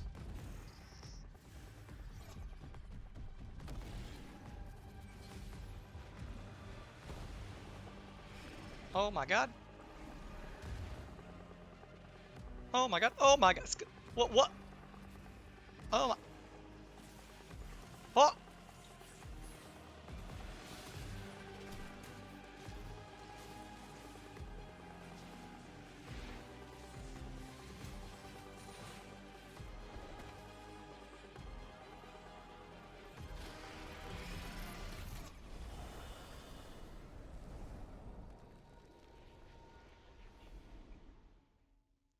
Hey. Oh. We're not gonna watch the Worlds. Anyways, yeah, new season gonna be very cool. Gonna be very cool. Very, very excited for it. I know some of you are new, so all I'll say is let the team cook. There is a lot of really, really good stuff in the new season. Really good. Thoughts on Farina? I think she's cool. I'll probably have to roll for her. Yeah. Can you check stats on Warwick Jungle? Warwick Jungle. Is he Sag right now? Warwick. So fun fact about Warwick is he's balanced around silver, where he currently has a 49% win rate. Looks to me like Warwick probably is a little weak. That would be my guess. I would expect this character to be a bit stronger, especially in low MMR. So, yeah, my thoughts on Warwick is he's probably a little Sag right now. Wonder if there's bugs we could fix on him. Warwick always has a little bit of bugs. Yeah. Can I comment on dragons with the map changes? No, I can't. So sorry. All I can really do is show that trailer. I don't want to comment on any like specific changes because like I don't want to like leak stuff, right? So I'm sorry. I cannot tell you about specific preseason changes. All I can tell you is the team has been working insanely hard at this. There's a lot of resources that have gone into it. It's one of the biggest preseasons we've ever made, and it's very fun. Like one of the things I'm very excited about is there have been some like long-standing, multiple-year problems in League of Legends that the team is taking like stabs at fixing, and they have gotten like the time and the resources to do so. So I think the new season is going to be very, very, very good. And one of the things that Froxton said that I really love that he called out is he's like, it's been really rough as a dev seeing us get it memed all year long about how Riot doesn't do anything. And by the way, that memeing, I get where it's coming from. I'm not saying you were wrong to meme us, but it's been really rough as a dev seeing like players just feel like we don't care. And things like Arena, things like this preseason, we've been working hard, and we're finally getting to like show you kind of like the stuff that we're doing. Things like HWEI. HWEI is like, he is a really major champion release. This guy he's got a lot going on, right? And just calling out that like I think it's really exciting as a dev to see all this stuff. And I think the team has been let the team cook. There is a lot of really, really exciting things to look out for. Yeah. So yeah, get ready for some cool stuff. Did you design HWEI? No. So to be very clear, eMisery is HWEI's designer.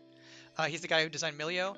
I have been the champion lead for the past year and a half, 2 years maybe. And so what the champion team lead does is it is my job to ensure the quality of champion releases. Meaning like I gotta sign off of like, hey, this is actually a good thing that we should be doing, and then also help the team members like make the best possible champions they can. So I'll be playing a lot of champions and giving them feedback of like, hey, here's this, here's that, right? Like I've played HWEI a lot and gotten feedback on all his spells, as well as help the designer lock down the spells that we end up shipping. So I do not take credit for any of the characters that that have been worked on for the champion lead. I'm just merely someone who's helped out. HWEI will be the last character that I helped see all the way through as champion lead. There's going to be a few champions after him that I helped like get the initial designs going, but I'm not going to see all the way through. Squad 5 will be the one who does that. But in terms of champions, I saw all the way through as a lead. HWEI will be the last one, and then the first one was Nefiri. No, Milio, sorry. The first one was Milio. So Milio, Nefiri, Briar, I designed myself, and then HWEI will be the last one I saw all the way through, and then there's a few after HWEI that I helped out with, but Squad 5 will be the one really taking those ones across, helping the team take those ones across the finish line. What is my new role? My new role is very mysterious. It is a lead designer on League of Legends, not the lead designer. The lead designer on League of Legends is Froxen. I am a lead designer on League of Legends, and I will be helping design things, the team with design problems across the initiative, from champions to live balance to modes, etc., as well as working on some stuff myself that I can't talk about. So yeah, I am a mysterious person doing mysterious things now. So a floating lead. Yeah, I'm floating around. The worst champion in the game is Corki. I know he has a dead player rate on his main role, and I think he's barely picked in pro. If you got to has to do something with him, what would you do? Is player rate no enough to want to rework? So Corki legitimately needs a VGU. Corki needs a VGU, like a full gameplay rework as well as visual update. That's the best thing we could do with Corki. If we don't get to that, though, what Corki probably needs is like a gameplay update that probably involves a lot of reversions. I would argue that the Corki update kind of like killed the character over the long term, and so my take would be like we should get him back in bot lane and we should delete the package and update his kit to be a bot laner again without the package. The reason Corki is in such a bad spot is he is one of the worst champions for pro play. So I've talked about how we deliberately keep Zeri bad because of pro play. That's probably not going to be a long-term thing. We'll probably eventually buff her up again when she's like less stale in pro play. But Faker, why did I say Faker? Someone said Faker in chat. But Corki very specifically is explicitly kept weak because of how bad he makes pro play. He creates this really uninteractive meta in the mid lane that's just very, very bad for the game. And so I would argue Corki definitely needs a gameplay rework to allow for the fact that like right now we have to balance him to be really, really weak because of how pro skewed he is and because of how bad he makes the game when he's in pro. Faker, a new champion, leaked? Yeah.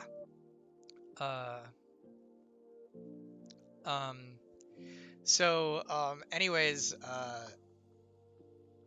that's what I'm calling about a Corki is like the reality of Corki is he's kept weak because of pro, and the reality of Corki is we probably need to like do some reverts on him to get him into a good spot, which to me involves things like removing the package, and moving him back towards bot lane.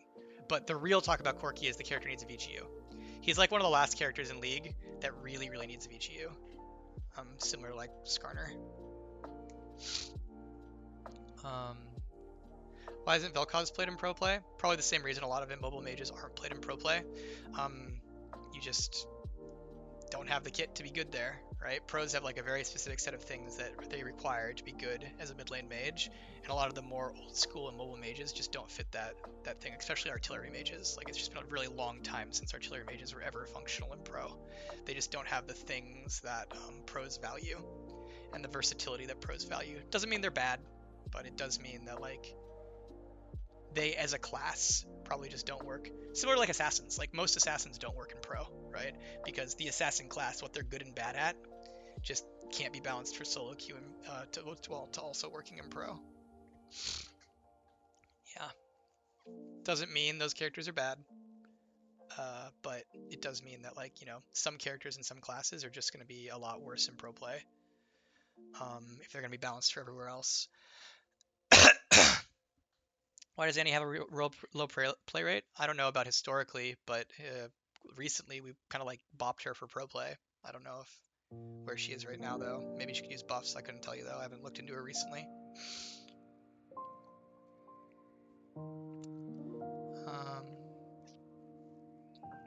What is my opinion on HWEI and pro play? I have a feeling that HWEI, like Aphelios before him, is going to be, because of all the things he does, is going to be a balanced challenge, and it's probably going to be a pro thing. So we're definitely going to have to probably do some work on HWEI to get him in the right spot. But I'm optimistic that we'll be able to, get him in the right spot. I mentioned it before on stream, but I think it's totally okay if a character comes out and they take over pro and they need a patch or two to be followed up. That's just, I think, the nature of making champions that are, new and learnable. I think what's the problem is that if a character comes out and, they're just in pro and need, 50,000 patches. There's a big difference between Zeri and Viego. Viego had, 2 patches nerfs in pro, and then he was fine. Zeri, we've, to this day, had to keep nerfing. So, just calling out that, it's okay if a character is in pro play. My bet is that HWEI is going to be very good for pro players and might need some follow-up. It definitely could happen. But it's not a failure case if a character needs pro follow-up. It's a problem if a character needs, significant follow-up repeatedly for many, many, many, many patches. And so, yeah, big difference between Zeri and Viego, basically. Day and Night Cycle? Day and Night Cycle is cool, actually. We've tried it on a number of characters. Who did I try it on? Who was it on? Was it on... Did I try it on Xayah and Rakan? I can't remember. I think I tried it on Xayah and Rakan with Endless Pillows before I left that project. I can't remember though. We've tried Day and Night Cycle before. One of the problems with Day and Night Cycle as a champion is that it's not very interesting because it's just a mini game you force everybody else to play. And so in order to argue long-term, the best version of Day Night Cycle would be as a mechanic that the entire game has, as opposed to an individual champion. And then once the entire game has it, you could make individual champions interact with it. Imagine Day Night Cycle and Briar got stronger at nighttime or something. But yeah, basically we've tried Day Night Cycles before on individual champions, and they end up feeling like these silly mini games that aren't super interesting, versus if it was more integrated as a whole game thing. Oh, Lilia used to be Day Night. Let's go find Lilia concept art. 1 second. See if I can find it. Lilia concept art. Here it is. Totally forgot about this kid. Yeah, so Lilia used to be a day-night cycle character. So this is some of her older concept art.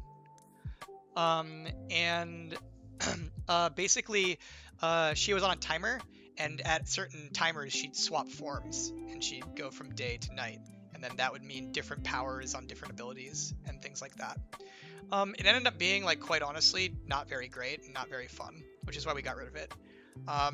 It ended up being kind of this thing where it's just you just arbitrarily were powerful sometimes and arbitrarily weren't, and then people would just avoid you on the times where you were powerful. But yeah, basically it ended up not being super compelling. She had an entire kit based off of it, and we eventually reworked the kit and moved away from it. But this was one of the ideas for Lilia, is that she was a day-night jungler that had form changes based on what time of day it was. Yeah. Why was it discarded? We weren't really able to find ways to truly make it fun. It ended up more feeling like a gimmick. So actually, this is one thing I think about. So sometimes people will flame our mechanics because they'll be like, there's another gimmick that Riot has added. Look at that silly mini game they make you play, right? And the thing I'll call out is that in a player's mind, there's a lot of difference between a gimmick and just something we ask you to do that's fun. So as an example, Bard's passive is technically a gimmick, right? He's running around collecting chimes. That's kind of a gimmick, but it feels really integrated into how the character works, and it's actually really fun for Bard players. And so most players won't call Bard passive a gimmick. They'll just call it Bard passive because it's very integrated into how he plays the game. And so there's a difference between a mechanic that you feel forced to do because the designer told you to do it, versus a mechanic that's just more natural to how the character plays, even if technically it's a minigame or a gimmick, right?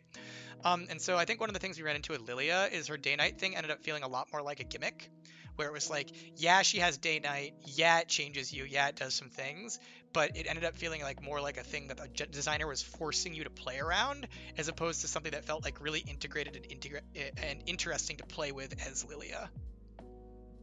And so yeah, just calling out that like, Kid Kit, why is the concept of a gimmick bad? Actually, the concept isn't bad. It's just the difference between like when players are calling something a gimmick, they're usually calling out that something feels forced. And so it's not that gimmicks are bad, but it's more that like when people are using the language of it's a gimmick, they're usually calling out that like it feels forced and incorrect and like forced design. Whereas like there's a lot of characters like Nasus has a gimmick. What is it? Does anybody know what Nasus's gimmick is? Can you guess?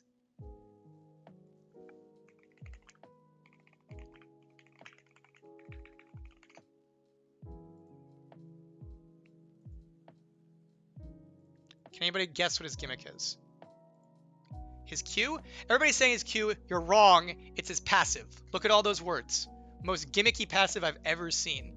Everybody's complaining about how complex Senna's passive is, and Viego's passive is, and Nar's passive is. Have you seen how many words are in Nasus's passive? This is the most gimmicky thing I have ever seen. Disgusting. But anyways, I'm joking. Nasus's gimmick is his Q, right? He's Q stacking. But if you ask a Nasus player, is Nasus gimmicky, right? They're not going to tell you that. They're going to be like, no, he's cool, right? Like, and so what I'm getting at is like when players are describing a gimmick, they're usually describing something that feels forced, but that doesn't mean you can't make gimmicks on characters in ways that like make them really fun and interesting and don't feel forced and actually feel like very, very like natural to how the character plays. And so yeah, that's what I'm calling out here. Is like basically this difference of like when players are communicating to you that something is a gimmick, they're often communicating that something feels forced. And as a designer, generally when you're making a gimmick, you want it to feel natural and like flow into the kit really well, gameplay wise and thematically, as opposed to feeling like something you're just forcing the player to do because you said so, right? So yeah, that's the idea. What's my favorite skins line? Star Guardian, 100%. Hillbilly Gregus, thank you for the gift sub. Appreciate it. It's very nice of you. You enjoying new Gregus? Yep. So yeah. Excuse me. Everybody, I want to call out. Thank you so much for stopping by the stream. I'm really excited for HWEI. I don't know when he's showing up on PBE, but whenever he shows up, I'm going to be playing some games with him. So definitely keep an eye on my Twitter or the stream for when HWEI is on PBE, because I'm going to do some community games so we could all play together. But thank you so much for stopping by. I'd love to stream more, but I've been sick recently and I'm losing my voice. You can probably hear it. My voice is a little strained. So just want to call out, thank you so much. Thanks for playing League. Really seriously, preseason and HWEI, like, it's gonna be so fun. There's so much cool stuff. So yeah, thanks for stopping by. As always, I'm so sorry if I miss your questions. There's just so many people here and I just can't answer all the questions, and I'm most interested in giving you guys detailed, expansive answers there. So yeah, thanks for stopping by. Feel free to follow if you want to like see come by again. I'll definitely be streaming more. But yeah, really hyped for what's upcoming. Take care, everybody. Let me go find someone to host. Let's host Becca. She's playing League of Legends. It's been forever since she played League of Legends. Okay, I'll raid Becca. Y'all have a great afternoon, and tell Becca that you really love her League streams and she should play more League. Okay, tell her League is the way, and to keep playing it. Okay, y'all have a great night.